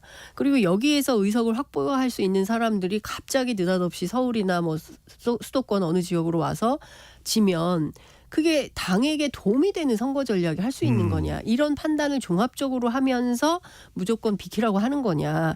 이런 판단이 먼저 필요한 거 아니냐라고 하는 영남의 의견들이 있고요. 그래서 어떤 분들은 예컨대 당에서 당신 빠지시오 하면 무소속으로 출마해서 피바다로 만들어버리겠다. 이제 이런 주장을 하는 분들도 있는 거 아니겠습니까? 그러니까 영남의 정서는 좀 이런 거예요. 반면 수도권 정서는 앞서 말씀하신 대로 아니 혁신안을 받아가지고 좀 수도권 상황을 만들어야지. 그렇지 않고서 그냥 이 상태로 그냥 가면 강서 보궐선거에서 17.15%나 져서 혁신, 뭐 새로움, 그다음에 현장, 소통 이런 거를 강조했던 국민의힘이 과연 바뀐 게 뭐냐. 국민들한테 뭘 호소하면서 우리가 이렇게 바뀌었으니까 표 달라고 호소할 수 있는 거냐. 이대로 안 된다. 인유한 혁신안 받아야 된다라고 주장을 하는 것이죠. 그러니까 영남과 수도권 간의 온도 차이가 너무 커서 경우에 따라서는 서로 딴 얘기를 하는 이런 상황이 되기도 하는데요. 중요한 포인트는 거기서 김기현 대표의 역할입니다. 그러니까 김기현 대표가 그러면 이번에는 어느 선에 섰던 거냐. 그러니까 초반 뭐 수도권 험지 출마 가능성이 있다, 불출마 가능성이 있다, 아니다 당대표직을 유지할 거다, 뭐 여러 가지 설이 있었지만 지금 종합을 해보면 결과적으로는 영남 보수, 영남 다선, 영남 기득권 편에 서서 인유한 혁신위하고 갈등하면서 결국에는 승기를 잡은 그래서 제1라운드 김기현 판정 승 이렇게 언론이 분석을 하고 있는 것이죠. 그러니까 혁신위가 최후 통첩을 하고 난 이후에도 윤석열 대통령과 비공개 오찬을 하면서 윤심은 김기현 대표에게 실렸다. 이런 해석이 나왔는데 맞습니다. 자, 지금 아주 중요한 보고서가 하나 있습니다. 내년 총선을 앞두고 국민의힘이 자체 여론조사를 돌린 결과가 보고서 내용이죠. 한 언론에 보도됐는데 소개를 좀 해 주시죠. 조선일보 보도입니다. 뭐냐면요. 국민의힘이 자체 여론조사를 돌려본 거예요. 내년 총선 판세 어떻게 될까. 가장 중요한 게 수도권입니다. 서울이죠. 49석 가운데 우세 지역이 모두 6곳이다. 네. 그러니까 지난 선거에서는 8곳이었는데 2개 줄어서 6석이 된 겁니다. 그럼 어디냐? 강남, 서초, 송파, 이른바 강남 3구에 싹 다 쏠려 있는데요. 강남 가불병, 서초, 가불, 송파, 을 이렇게 6개가 우세 지역이고 그러면 경합 우세 지역은 어디냐. 강동갑, 동작을, 마포갑 등이라는 거고요. 열세와 경합 우세, 경합 열세를 합치면 전체 지역의 3분의 2가 넘는다. 이래가지고 이거 되겠냐라는 보고서를 실제로 만들어 놨는데 비공개, 쉬쉬. 이거 세면 안 된다. 이런 가운데 이게 조선일보에 보도가 됐다는 것은 제가 보기에 국민의힘의 어떤 당직자가 우리 당 이렇게 가다가는 수도권 선거 진짜 완전 망하겠다 싶으니까 우려감에서 이 언론의 보도를 통해서 알리고 현 상황이 이러니까 새로운 대책이 필요하다. 이런 걸 좀 요구하려고 했던 게 아닌가 싶습니다. 이런 내용이 외부로 나갔다는 것도 상당히 놀라운 일인데. 그렇죠. 김기현 대표 옛날 같으면 문건 유출로 조사해야죠. 그러니까요. 이거는 상당히 국민의힘이 내년 수도권 선거가 상당히 어렵게 된다라는 것을 또 보여주는 내용이라서 상당히 문제시될 수도 있는데 자, 그래서 중요한 건 앞으로 이제 공관위입니다. 공관위가 언제쯤 꾸려질까도 궁금해요. 그런데 의결된 내용이 국민의힘 내에서 의결된 내용은 공관위를 120일 전이 아니라 90일 선거일로부터 90일 이전까지로 좀 늦추는 맞아요. 전략을 결과가 나왔고 또 지금 뚜렷하게 공천관리위원장으로 거론되는 인물도 없습니다. 그러니까 지금 공관위원장이 예전에 비대위원장으로 거론했던 분들이에요. 아하. 안대희 검사, 전 대법관이죠. 그리고 김병준 비대위원장, 그리고 지금 전경련 회장하시는 분이죠. 그리고 김한길 국민통합위원장, 뭐 이런 분들이 하지 않을까라는 언론의 이제 추측성 보도가 이렇게 나오고 있는 건데요. 주목해서 봐야 되는 한 분이 있습니다. 누군가요? 바로 오늘 등장했죠. 오늘 인재영입 발표가 있었어요. 네. 인재영입 뭐 삐뽀삐뽀 119, 뭐 하정훈 박사 뭐 이런 등등 뭐 탈북 삐뽀 학자. 119는 전 놀랬네요. 저도 아이 키울 때 그 책을 샀습니다. 네, 예. 저도 그 책 1페이지부터 많이 봤습니다. 그렇죠. 열이 날 때 어떻게 해야 되는지 네. 예, 다 나와 있습니다. 근데 어쨌든 바이블이죠. 아이들을 키우는데 일단 이거부터 산다. 예. 그런데 이제 이분이 국민의힘으로 가신 겁니다. 네. 여하튼 뭐 이제 뭐 그런 상징성도 있는데 거기에서 중요한 포인트는 누가 발표를 했냐. 요게 중요합니다. 예, 누가 발표를 했냐? 바로 이철규 인재위원장이 등장을 했죠. 이분이 누구냐면요. 원래 사무총장이셨어요. 그러다가 강서 보궐선거 졌잖아요. 17% 이상으로. 그랬을 때 당신 책임지고 물러나 해서 물러났다가 19일 만에 다시 인재위원장으로 등장한 분입니다. 그럼 이분이 왜 주목을 받냐? 보수 쪽에서는 어떤 얘기를 하냐면 내년 선거 이철규 중심으로 간다. 예, 대표는 김기현 대표지만 키맨은 이철규다. 왜 그러냐면 이철규가 명단을 갖고 있다. 무슨 명단? 용산의 명단, 국민의힘의 명단. 이걸 잘 섞어가지고 누구를 어느 동네 어떻게 보낼지를 잘 배치할 분이 바로 이철규 인재영입위원장이다. 잠깐만요. 그러면 공천관리위원장이 누가 되는 건 그렇게 중요하지 않다? 라고 해석할 여지는 있으나 그것은 꼭 그렇다고 말씀드릴 수는 없다. 예, 이렇게 말씀을 좀 드릴 수밖에 없습니다. 네. 왜냐하면요. 사실 정치라는 것은 이제 중요한 건 이런 겁니다. 김기현 대표 체제가 총선 때까지 갈 것 같아요. 그러나 김기현 대표가 모든 거를 핸들링한다기보다는 선거는 아마도 실무. 예, 실무가 또 중요하지 않습니까? 그래서 이철규 인재위원장을 주목해서 봐야 되는 포인트다. 이런 말씀을 좀 드리겠습니다. 그리고 뭐 최근에 쭉 나오는 이런 명단들은 사실 기존에 당이 갖고 있었던 명단이라고 해요. 그러니까 앞으로 이제 그 12월 그리고 1월에 뭐 민주당, 국민의힘 곡소리가 날 것 같은데요. 이때부터 어떤 분들이 쭉 나오는지 발표되는 포인트들을 보면서 검사들이 많은지 아닌지 전문가들이 들어가는지 뭐 이런 등등을 좀 지켜봐야 될 것 같습니다. 네. 지금 장윤선 기자의 설명을 들어보면 국민의힘이 앞으로 공천이 어떻게 될지는 삐뽀삐뽀. 네. 이철규 인재영입위원장의 눈빛과 또 표정을 보면 되겠네요. 네, 그렇습니다. 알겠습니다. 자, 민주당으로 넘어가기 전에 신당 관련해서 하나 취재된 거 여쭤보고 좀 들어보겠습니다. 오늘 오전입니다. 새로운 선택. 금태섭 전 의원과 정의당 세 번째 권력 조성주 운영위원장 그리고 류호정 의원이 신당을 창당하겠다고 선언했습니다. 같이 창당한다는 거죠. 금태섭 전 의원이 최근까지는 이준석 전 대표와 논의하는 그런 어제 모습도 뭐 라이브 방송도 했어요. 그러니까요. 자, 이 신당 어떻게 되는 겁니까? 앞으로 어떤 위치에서 어느 정도의 파괴력 또 이준석 전 대표 또는 다른 사람들과의 신당을 추진하는 사람들의 관계 어떻게 될까요? 오늘 이런 얘기를 했어요. 합리적 진보 그리고 개혁적 보수를 비롯해서 다양한 생각과 주장을 가진 모든 분들이 함께할 수 있는 그런 정당을 만들 것이다 라고 얘기를 하면서 우리는 반윤도 반명도 아니다. 이제 이런 주장을 했거든요. 그리고 더 중요한 것은 일단 새로운 선택 금태섭 전 의원이 주도하는 정당이죠. 그리고 세 번째 권력 이것은 정의당의 류호정 의원이 이제 주도하는 그런 정당인데 둘이 만나서 중요한 포인트는 빅텐트를 강조하고 있기 때문에 향후 이준석 신당과 만나서 더 크게 제3지대를 형성할 거냐. 사실은 시민들이 보는 관전 포인트는 여기 있다고 저희 청취자분들이 가져야 되는 포인트는 여기 있다고 보는데요. 그래서 제가 또 취재를 하지 않았습니까? 이준석 신당 측에 그래서 오늘 이렇게 기자회견을 했는데 그러면은 이준석 대표하고 3지대에서 만나는 거냐. 류호정, 이준석 가능한 조합이냐 이제 여쭤봤거든요. 그랬더니 아마도 그건 아닐 것이다. 그래서 어저께 저녁에 금태섭 의원이랑 같이 그 라이브 방송도 하고 상식적이고 합리적인 분들이라고 서로 좀 치하했기 때문에 금태섭 전 의원하고는 함께 하는 걸로 알고 있었는데 그거 아니었습니까? 라고 했더니 당대당 통합 형식으로 합치는 일은 절대 없다. 이런 얘기를 합니다. 그러니까 조금 모호하기는 한데요. 그리고 또 상황을 좀 지켜봐야 될 것 같긴 한데 이준석 신당 측에서는 지금 만들어지는 그 새로운 선택과 세 번째 권력의 신당 창당 요 당과 이준석 신당이 일종의 당대당 통합, 당대당 합당을 하는 모양으로는 가지 않는다라고 하기 때문에 개별적 개인이 들어가는 방식이 될지 이것은 조금 지켜봐야 될 것 같습니다.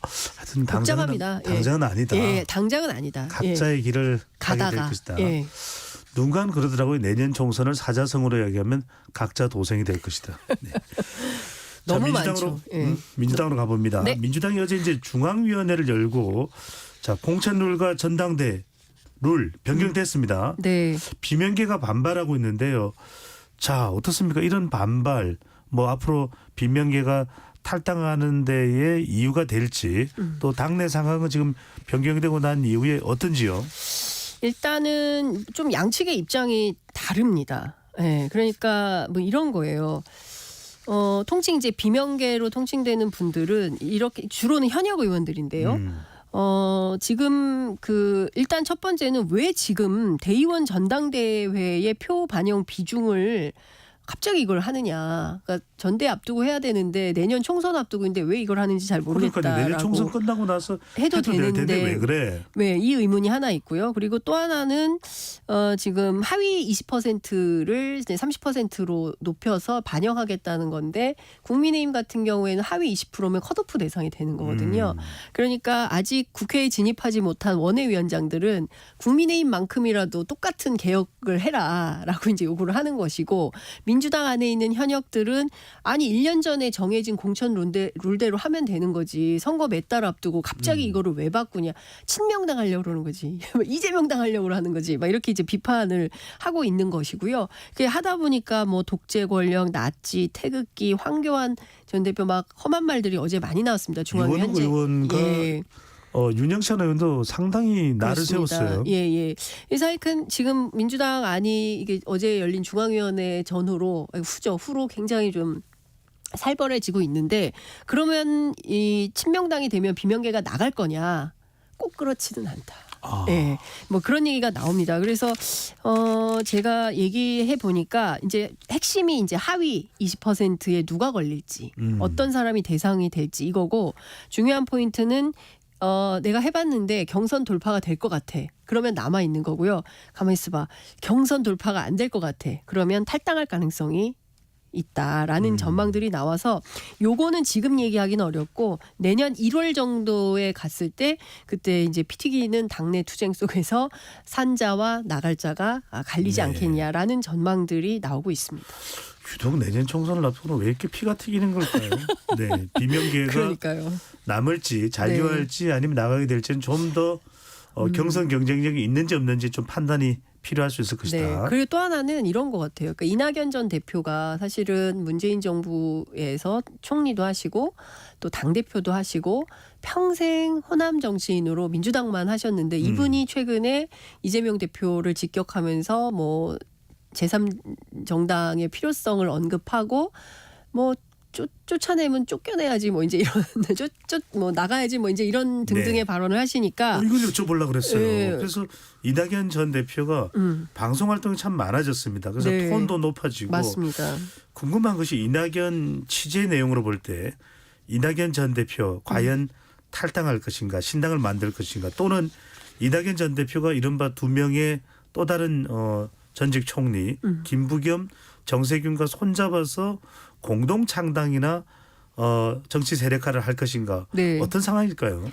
그러니까 이제 결론부터 말씀드리면 일단 삼총리 연대당. 네. 예, 삼총사가 아닙니다. 예, 삼총리 연대당. 이거는 가능성이 제로다. 꽝이다. 불가능하다. 왜냐하면 세 분 모두 성격이 다 다르다. 안 된다. 이제 얘기를 전제를 깔고요. 네. 첫 번째 이낙연 전 대표는 그럼 어떻게 할 거냐. 생각이 기울었다.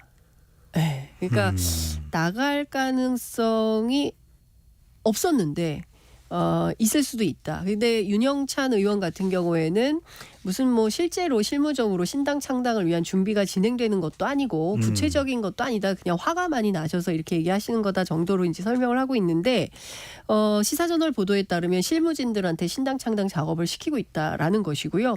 그래서 요거는 조금 더 종합이 필요한데 어쨌든 정치인들은 이낙연 전 대표의 생각이 기울었다. 이렇게 이제 표현을 하고 있습니다. 그리고 정세균 전 총리는 오늘 보면 전략공천관리위원장에 안규백 의원이 지명이 됐습니다. 이분이 사선 의원이고 정세균계의 핵심입니다. 아하. 예, 요걸 보면 뭘 할 수 있냐. 정세균 전 총리는 안 나간다. 예, 안 나간다. 예. 왜냐하면 정세균 전 총리의 복심이나 정세균계라고 알려진 분들한테 네. 제가 오늘 새벽부터 전화를 돌렸습니다. 예, 이른 아침 송구하지만 전화를 드려서 확인을 했더니 우린 안 나갑니다. 예, 이런 얘기를 하고 계십니다. 그래서 정세균 전 총리가 뭐 쉽게 물론 지금 당 운영에 대해서 또 이재명 대표의 리더십에 대해서 예, 비판하고 문제 제기하고 당 운영을 조금 더 지금보다는 유연하게 그리고 활발하게 이렇게 가져가야 될 때에 대해서는 지적은 하시지만 네. 그렇다고 해서 뭐 당을 나가서 신당을 하고 아닙니다. 잠깐만요, 장 기자님. 이 네. 대목에서 궁금한 게 네. 이원욱 의원도 정세균 전 총리하고 상당히 가깝거든요. 그렇죠. 그래서 제가 물어봤습니다. 네. 아니 이원욱 의원은 왜 그럽니까? 그랬더니 우리도 몰라. 자기가 좀 전화해서 물어봐봐 이렇게 얘기를 하는데 네. 이원욱 의원님이 화가 많이 나신 것 같고 근데 이분도 이제 평소에 통화를 해보면 뭐 합리적으로 잘 말씀해 주시는 분인데 여하튼 지금 상황 낯이라는 표현을 썼습니다. 네, 네. 네, 하여튼 그런데 좀 그런 얘기도 하세요. 근데 원래 내가 꼭 탈당할 마음은 없었다. 그런데 막 싸우다 보면 하다가 탈당하는 경우가 종종 생긴다는 거예요. 정치인들이. 이원욱 의원이 그럴까 봐 걱정된다라고 주변에서 얘기를 하는데요. 앞서 말씀드린 대로 핵심은 경선 돌파다. 경선 돌파가 가능하면 남고 안 되면 나갈 가능성이 있다. 네. 이제 이런 얘기를 주변에서 하고 있고요. 세 번째, 김부겸 전 총리도 실제로 주변에 그런 말씀을 좀 하셨대요. 그런 생각 없으니까 자꾸 그런 얘기 만들지 말라라고 얘기를 했기 때문에 지금 스코어로 보면 이낙연 전 총리만 생각이 좀 기운 뭐 이런 상황이라고 종합 정리할 수 있을 것 같습니다. 네. 자, 이낙연 전 대표는 움직임이 가시화되고 있다. 그렇다면 이제 신당 쪽에 주목을 해보는데 이 신당 관련해서는 선거제도가 상당히 영향을 줄 수밖에 없습니다. 네. 병리평이냐 네. 준연동형이냐. 네. 자, 국회가 선거구 획정, 선거제도 개편 논의로 몸살을 앓고 있는데 예. 유권자들은 참 혼란스럽습니다. 어느 게 뭐 언제쯤 어떻게 되는 건지. 그러니까요. 서울이 이제는 한 곳이 줄어들었죠. 49곳이 되고 이렇게 되는 게 다 확정이 된 건지 네. 병립제가 되는 것인지 비례 투표는 또 준연동형이 되는 건지 어떻게 되어가고 있습니까? 그러니까 일단 두 개를 좀 나눠서 설명을 드려야 될 것 같은데 얼마 전에 선거구 획정위원회에서 선거구 획정 관련된 이제 입장이 나왔는데 민주당이 당장 반발을 했어요. 왜냐하면 민주당이 유리한 선거구라고 할 수 있는 경기 부천, 전북 지역에서 각각 한 석씩 줄었거든요. 네. 이거 안 된다. 이럴 수 없다. 그래서 다시 이거 안 되니까 국회 정개특위 차원에서 2+2 회의를 다시 소집을 했습니다. 그래서 어제부터 다시 재조정 회의를 하고 있고 이게 언제 끝날지 모르겠어요. 그러니까 요거 끝나야 그 다음 단계로 선거제도 개편 논의가 들어가는데 아마도 다 합치면 한 내년 1월. 그러니까 1월이 취재가 또 많은 계절이 오고 있습니다. 신년부터 바빠질 것 같은데요. 여하튼 지금 상황은 이렇고요. 중요한 포인트는 민주당 고민이 굉장히 깊은 것 같습니다. 첫 번째로 일단 국민의힘의 입장은 잘 모르겠고 우리는 병립형이고 만약에 병립형을 안 하고 현행대로 간다면 연동형 비례제 차원에서 우리는 무조건 위성정당 만들 거야 라는 게 입장이에요. 그리고 협상의 여지는 없다라는 거예요. 그래서 이제 15일까지 홍익표 원내대표가 그러지 말고 당신들도 위성정당 만들지 않는다는 것을 선언하시오라고 주장을 하지만 그럴 가능성은 별로 없어 보인다. 그러니까 국민의힘의 전신인 미래통합당 당시도 보면은 이 준연동형에 대해서 일체 응하진 않았어요. 맞아요. 협상 자체를 야당끼리 그냥 결정해서 통과시키기 이런 상황이기 때문에 우리는 그때도 반대요. 지금도 반대니 우리한테 더 얘기하지 마시오라는 게 국민의힘의 입장입니다.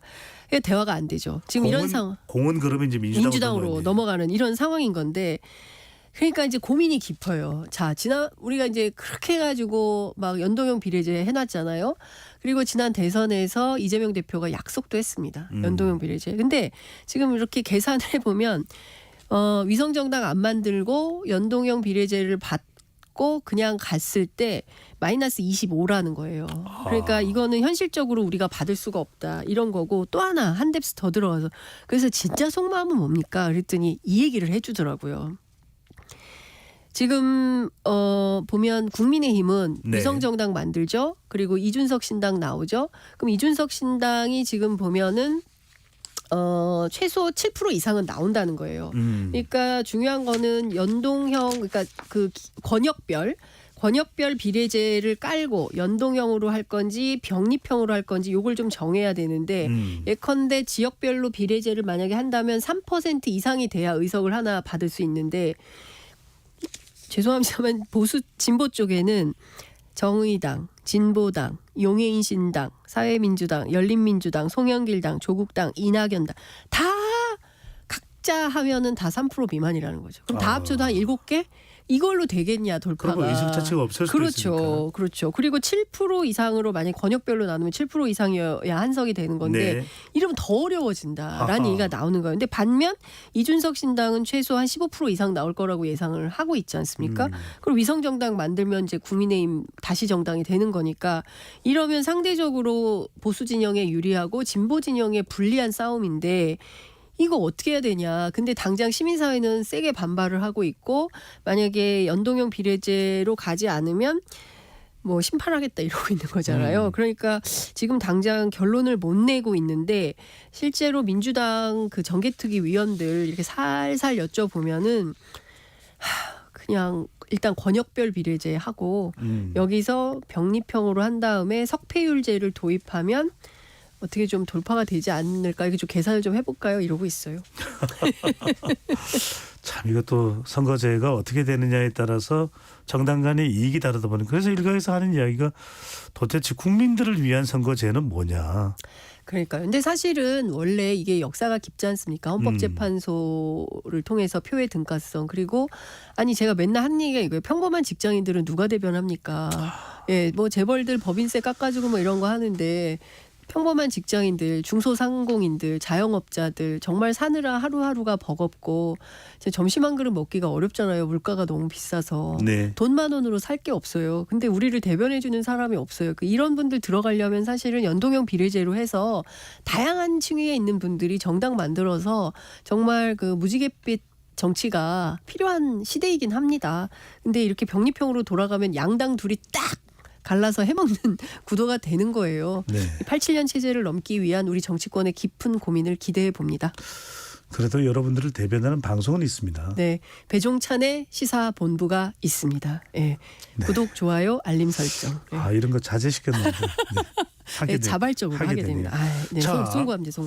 많은 분들이 유독 눈길을 끄는 사진이 있어서 화제가 되고 있습니다. 어제 윤석열 대통령이 부산 민심을 달래기 위해서 방문을 했는데 또 많은 재벌 총수들과 함께했습니다. 네. 그래서 부산 깡통시장을 방문을 했습니다. 네. 요즘 뭐 칠성시장, 부산의 자갈치시장, 또 선문시장, 부산의 깡통시장까지 다 대통령 방문으로 또 화제가 되고 있는데 주목을 끄는 사진은 이재용 삼성전자 회장의 쉿 이렇게 조용히 하라 이런 모습의 사진인데 상당히 개구장이 모습도 좀 있는 것 같고 담겨 있고 그런 또 반응이 나오고 있습니다. 제 평가가 아니라 이영 중소벤처기업부 장관이 왜 이 모습의 사진이 이재용 삼성전자 회장의 사진이 나온지 그 설명을 비밀의 문을 열어줬다고요? 네.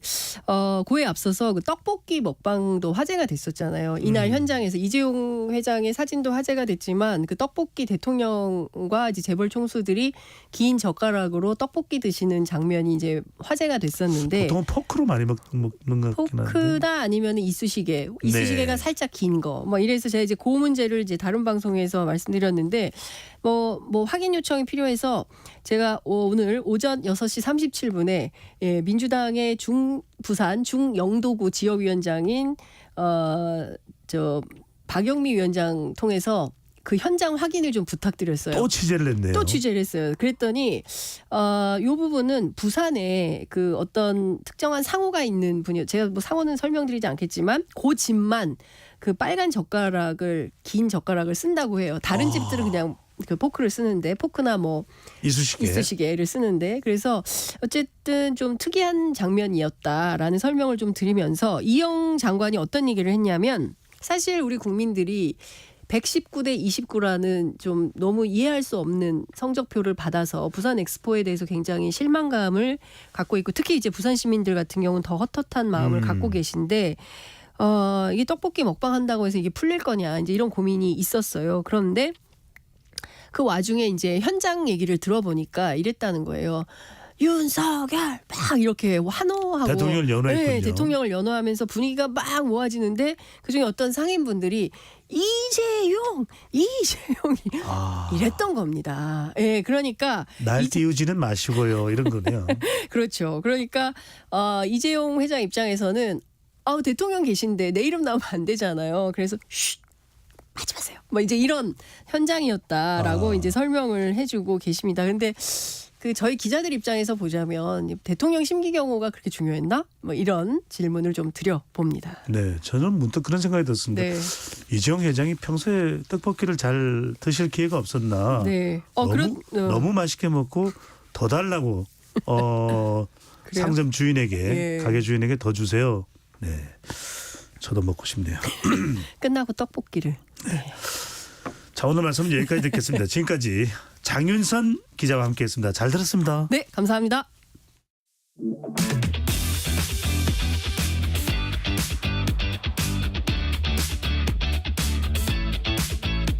배종찬의 시사본부는 여러분과 함께합니다. 짧은 문자 50원, 긴 문자 100원이 드는 샵 9730. 라디오 어플 콩과 유튜브는 무료로 참여하실 수 있습니다.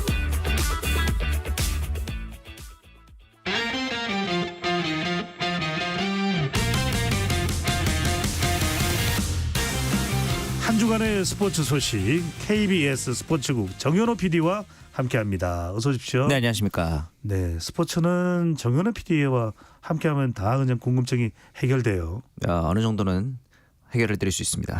네, 기대 이상이에요. 네, 감사합니다. 최고입니다. 자, 먼저 궁금한 게 오늘 새벽에 우리 네. 시간으로 손흥민 선수의 경기가 있었는데 네. 많은 분들의 반응이 너무 안타깝답니다. 본인의 반응 아니신가요? 근데 진짜 이 경기에 팬들이 가지는 각오 그리고 기대가 많았던 게 직전 경기였던 이 맨체스터 시티와의 경기에서 너무 잘했어요. 쉽지 않은 경기였음에도 불구하고 득점을 성공했고 사실 그냥 득점을 성공한 게 또 아니었던 게 그 항상 우리가 이제 흔히 하는 표현으로 천당과 지옥을 오갔다 그러잖아요. 전반 6분 만에 자책골을 넣었습니다. 그러니까 자책골을 넣었는데 손흥민 선수가 그 와중에 다시 또 도움도 기록하고 직접 골도 기록을 했어요. 그러니까 지금 이 EPL 한 경기에서 골과 도움, 자책골 모두 기록한 역대 5번째 선수가 됐단 말이죠. 먼저 자기가 골을 기록을 했고 그다음에 자책골을 하고 자책골 기록하고 도움하고 골하고 했으니까 소위 말해서 북치고 당주치고 약간 잘못된 장구도 치고 있었는데 이렇게 좋은 활약을 보여줬으니 이번에 웨스트햄전에서 만약에 득점에 성공했다면은 8시즌 연속 프리미어리그 두 자릿수 득점이라는 101호 또 달성할 수 있는 날이었거든요. 그래서 사실 맨체스터 시티 원정에서도 패배를 기록하지 않았으니까 웨스트햄 정도는 좀 잘 잡지 않을까라고 생각을 했었는데 이길 줄 알았어요. 그렇죠. 근데 웬걸 2대1로 패했습니다.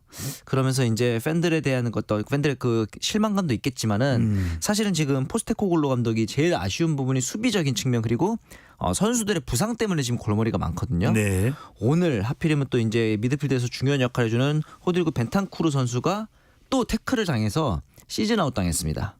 부상이 이제 좀 심각하다는 판단이 나오면서 이렇게 되면서 진짜 이번 시즌 토트넘은 진짜 부상과의 싸움을 기록을 하고 있는데 결국 또 기존에 있었던 수비진의 이탈부터 시작돼서 결국 오늘도 수비진의 미스로 2대1로 이제 패배를 기록하게 됐단 말이죠. 네, 우도기 선수가 하지도 말았어야 될 백패스를 그렇죠, 하더라고요. 그 백패스. 예전에 뭐 그런 얘기는 좀 그렇지만 홍명보 감독의 2002년 월드컵 백패스가 생각나기도 하고 그랬었는데 참 이런 걸 보면서 그렇게 맨체스터 시티전에서 잘 했지만 반면에 웨스트햄과의 경기에서 패배를 기록하는 걸 보면은 역시 축구는 알 수 없다라는 생각이 또 들기도 했습니다.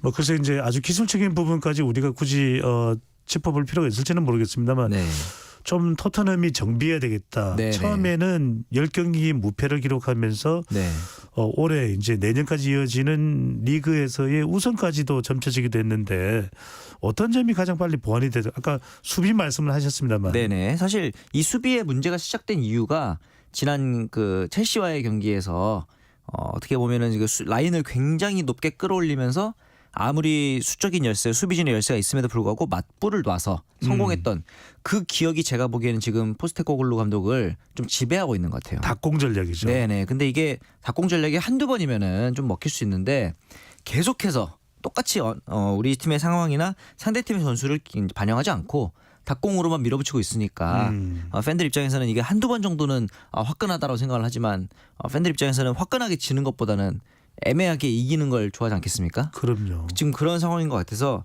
이제는 조금 이 메디슨 선수의 부상이라는 걸 냉정하게 받아들이고 포스테코글루 감독이 좀 더 수비진의 치중한 전술을 가져가는 것도 필요하지 않을까라는 생각이 들긴 하더라고요. 전술의 변화가 있어야 될 것 같고요. 월요일인가요? 뉴캐슬 경기는 꼭 이겼으면 하는 맞습니다. 바람 간절합니다.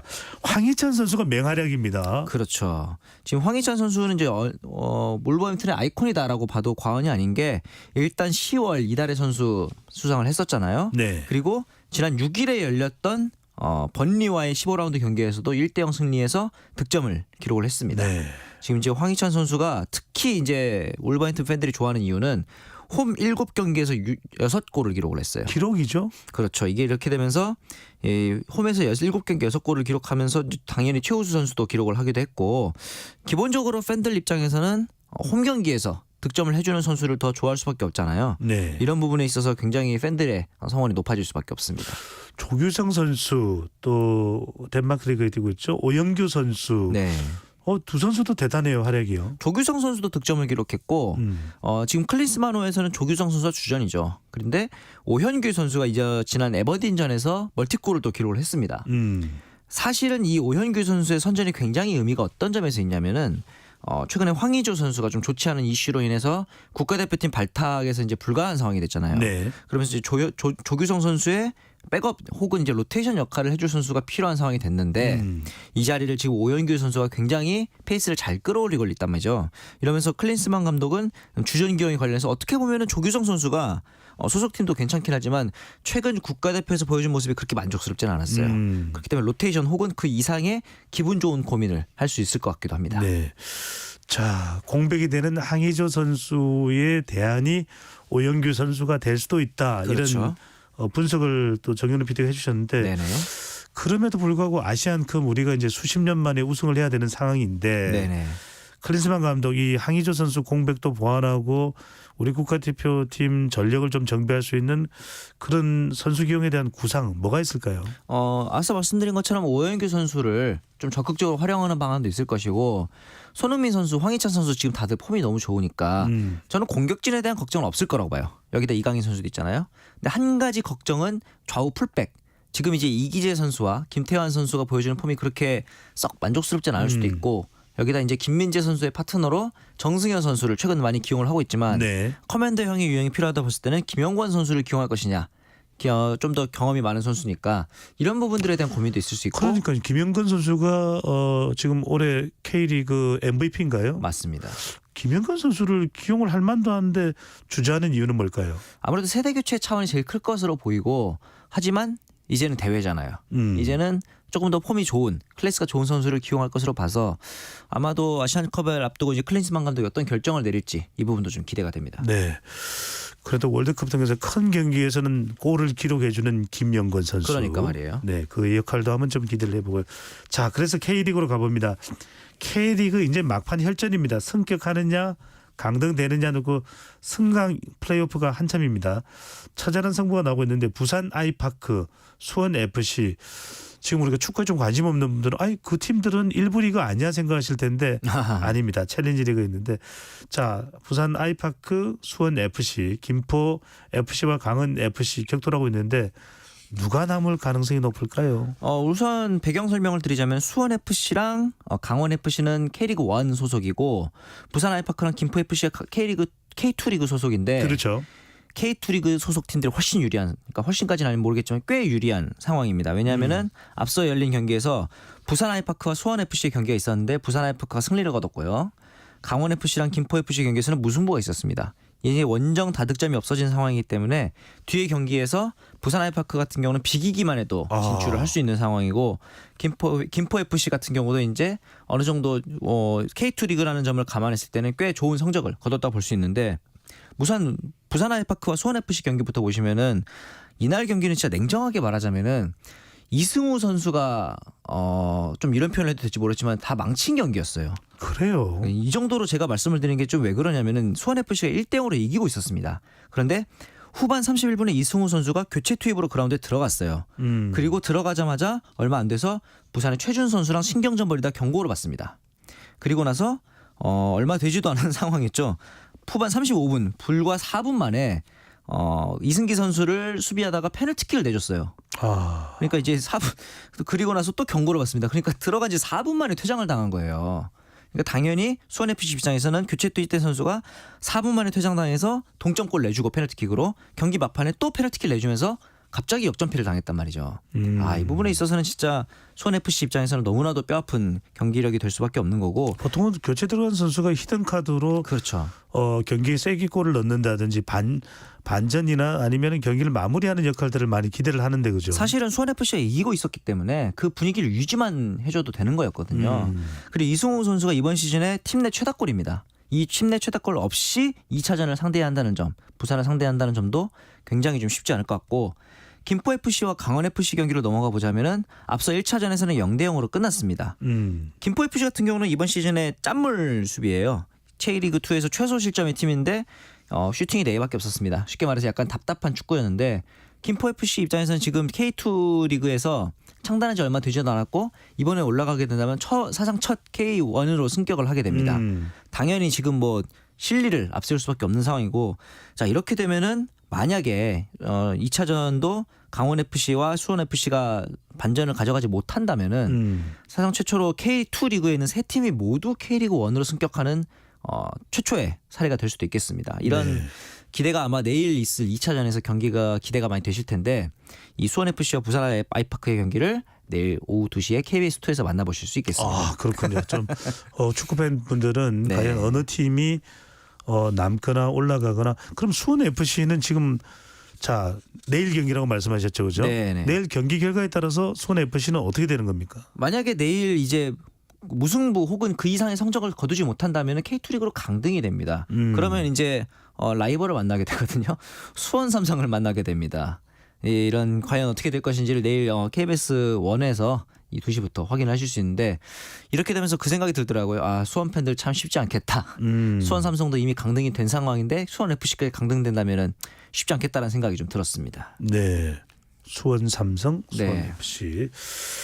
자, 그러면 이제 이 축구 K리그에서 강등이 된다면 강등될 경우는 어떻게 해야 성격이 되는 건지 그 또 과정을 잘 모르시는 분들도 있는데 좀 설명을 해 주신다면요. 일단은 K2 리그에서 1위를 하면 자동 승격이 됩니다. K리그 1에서 최하위를 한 수원 삼성이 자동 강등이 되는 거랑 똑같은 거고요. K2 리그에서 2위, 3위를 한 이번 시즌 같은 경우는 부산과 김포가 되겠죠. 2위는 K리그 1에서 최하위에서 두 번째인 11위랑 대결을 하고요. 3위는 K리그 1에서 뒤에서 세 번째인 10위랑 대결을 하게 됩니다. 그래서 홈앤어웨이로 각각 경기를 펼쳐서 승리를 한 팀이 올라오게 되는 거죠. 이거 좀 복잡하긴 하네요. 어쨌거나 이겨야 되네요. 맞습니다. 이겨야 돼. 지면 안 돼요. 두 경기 해가지고 최소한 1승 1무를 하거나 아니면 더 다득점을 기록을 하게 됩니다. 네. 자, 이번에는 좀 쉽게 이야기할 수 있는 메이저리그 야구로 가보겠습니다. 자, 올해 한국 프로야구를 휩쓴 투수 상관왕 에릭 페리 선수 제가 지난주에 여쭤봤는데 메이저리그로 복귀를 하네요. 맞습니다. 네. 시카고 화이트삭스와 2년 1,500만 달러의 계약, 우리나라 돈으로 약 200억 원 정도의 금액인데 금이환양이네요. 금이환양이죠. 과거에 테임즈나 켈리 선수도 메이저리그로 유턴을 한 적이 있었지만 그때보다 훨씬 높은 몸값입니다. 두 가지 이유가 있는 것 같아요. 첫 번째로는 화이트삭스 자체가 지금 선발진이 굉장히 급합니다. 많이 붕괴가 된 상황이라서 패디 선수를 급하게 사들였다라고 볼 수도 있지만 두 번째로는 테임즈나 켈리 선수가 과거에 MLB에서 보여줬던 모습보다 에릭 패디가 보여줬던 모습이 더 많았어요. 그러니까 어느 정도 이 클래스가 검증된 선수라고 메이저리그에서 판단을 했기 때문에 200억 가까운 금액을 안겨줄 수 있었다. 저는 그렇게 보고 있습니다. 한국 리그에서도 MVP를 받을 정도로 또 너무너무 잘한 것 이유도 있을 테고요. 자, 패디 선수가 어디로 가는 것도 궁금하긴 합니다. 사실 더 궁금한 건 이정우 선수가 어디로 가느냐. 네. 또 이정우 선수와 가족이 된 고우석 선수 LG 맞습니다. 우승의 또 주역이죠. 고우석 네. 선수가 어디로 가느냐 이 부분도 중요한데 어디로 갑니까? 사실은 제가 그저께까지만 해도 샌프란시스코가 단장까지 와서 볼 정도였으니 유력하다고 생각했는데 어제 낮에 이제 대형 트레이드가 터졌습니다. 샌디에이고의 간판 외야수인 후안 소토 그리고 이제 그리샴 선수가 양키스로 트레이드가 됐어요. 그 대형 선수들이죠. 맞습니다. 그래서 지금 로스터 기준으로 봤을 때 샌디에이고 외야수는 페란도 타티스 주니어 한 명밖에 등록이 안 돼 있어요. 자, 이렇게 되면서 이 트레이드의 목적이 뭐냐? 첫 번째로는 외야 셀러리 캡을 그러니까 소위 말해서 연봉을 좀 정리하는 목적이 있는 거고 그러면 그 자리를 어떤 선수로 채워야 될까요? 당연히 외야수로 채워야 되는 거죠. 그런데 젊고 유망한 외야수가 있네. 심지어 우리 팀엔 김하성도 있네. 샌디에이고의 이정우의 영입 그 가능성이 정말 높아 보이는 이유가 되겠죠. 그렇군요. 또 캘리포니아니까 기후도 좋고 한인 팬들도 많을 거고요. 그러네요. 네, 네. 팀에 김하성 선수가 있다는 거 너무너무 큰 이슈가 되겠죠.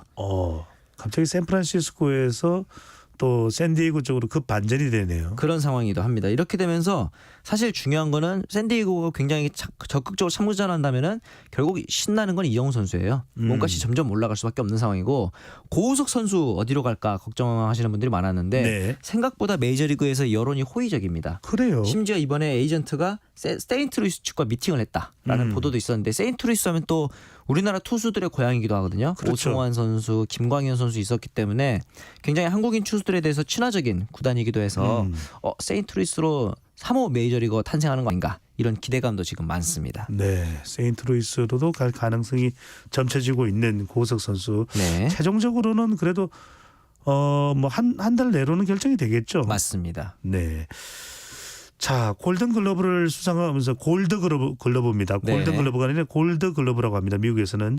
자, 수상을 한 김하성 선수. 그런데 공갈 협박에 시달렸다면서 동료 야구 선수를 경찰에 고소를 했는데 네. 어떤 내용입니까? 그러니까 쉽게 말해서 2021년 겨울에 강남의 한 술집에서 같이 이제 합석한 지인과 실랑이를 벌였다라고 했는데 이 과정에서 어떤 물리적인 접촉이 있었다. 그래서 이에 대해서 합의금을 건넸는데 이후에도 그 지인이 추가적으로 계속 요구를 해온 거죠. 그래서 이를 견디다 못해서 김하성 선수가 소속사 상의해서 법적인 조치를 취하기로 결정을 했다라고 하고 지금 어제부터 해서 이제 그 후배 야구 선수라고 합니다. 같은 팀에서 뛰었던 이제 어느 정도의 언급이 나오고 있는 선수인데 아직까지는 수사 중인 관계이기 때문에 뭐 직접적인 실명 언급이라든가 그렇죠. 그 선수가 맞다 혹은 김하성 선수가 맞다를 볼 수 없는 상황인데 개인적으로는 김하성 선수 이번 시즌 너무 좋은 활약이었기 때문에 진짜 호사다마라는 말도 있긴 하지만 이렇게 완벽한 시즌에서 이렇게 또 오점이 생긴다는 게 참 본인 입장에서는 안타깝기도 합니다. 알려진 보도에 따르면 미국으로 가기 전이라서 서둘러서 합의를 해주기도 했었다고 그러는데 그럴 수도 있죠. 재차 요구를 해오면서 네. 뭐 금전적인 요구였죠. 보도 내용입니다. 보도 내용에 따르면 그래서 결국 고발을 할 수밖에 없었다. 고소했다 이런 이야기도 나오고 있습니다. 네, 아직까지는 좀 더 지켜봐야 될 상황인 것 같긴 합니다. 예. 자, 오늘 말씀은 여기까지 듣겠습니다. 지금까지 KBS 정현호 PD와 함께했습니다. 잘 들었습니다. 네, 감사합니다. 자, 배종찬의 시사본부 오늘 준비한 소식은 여기까지입니다.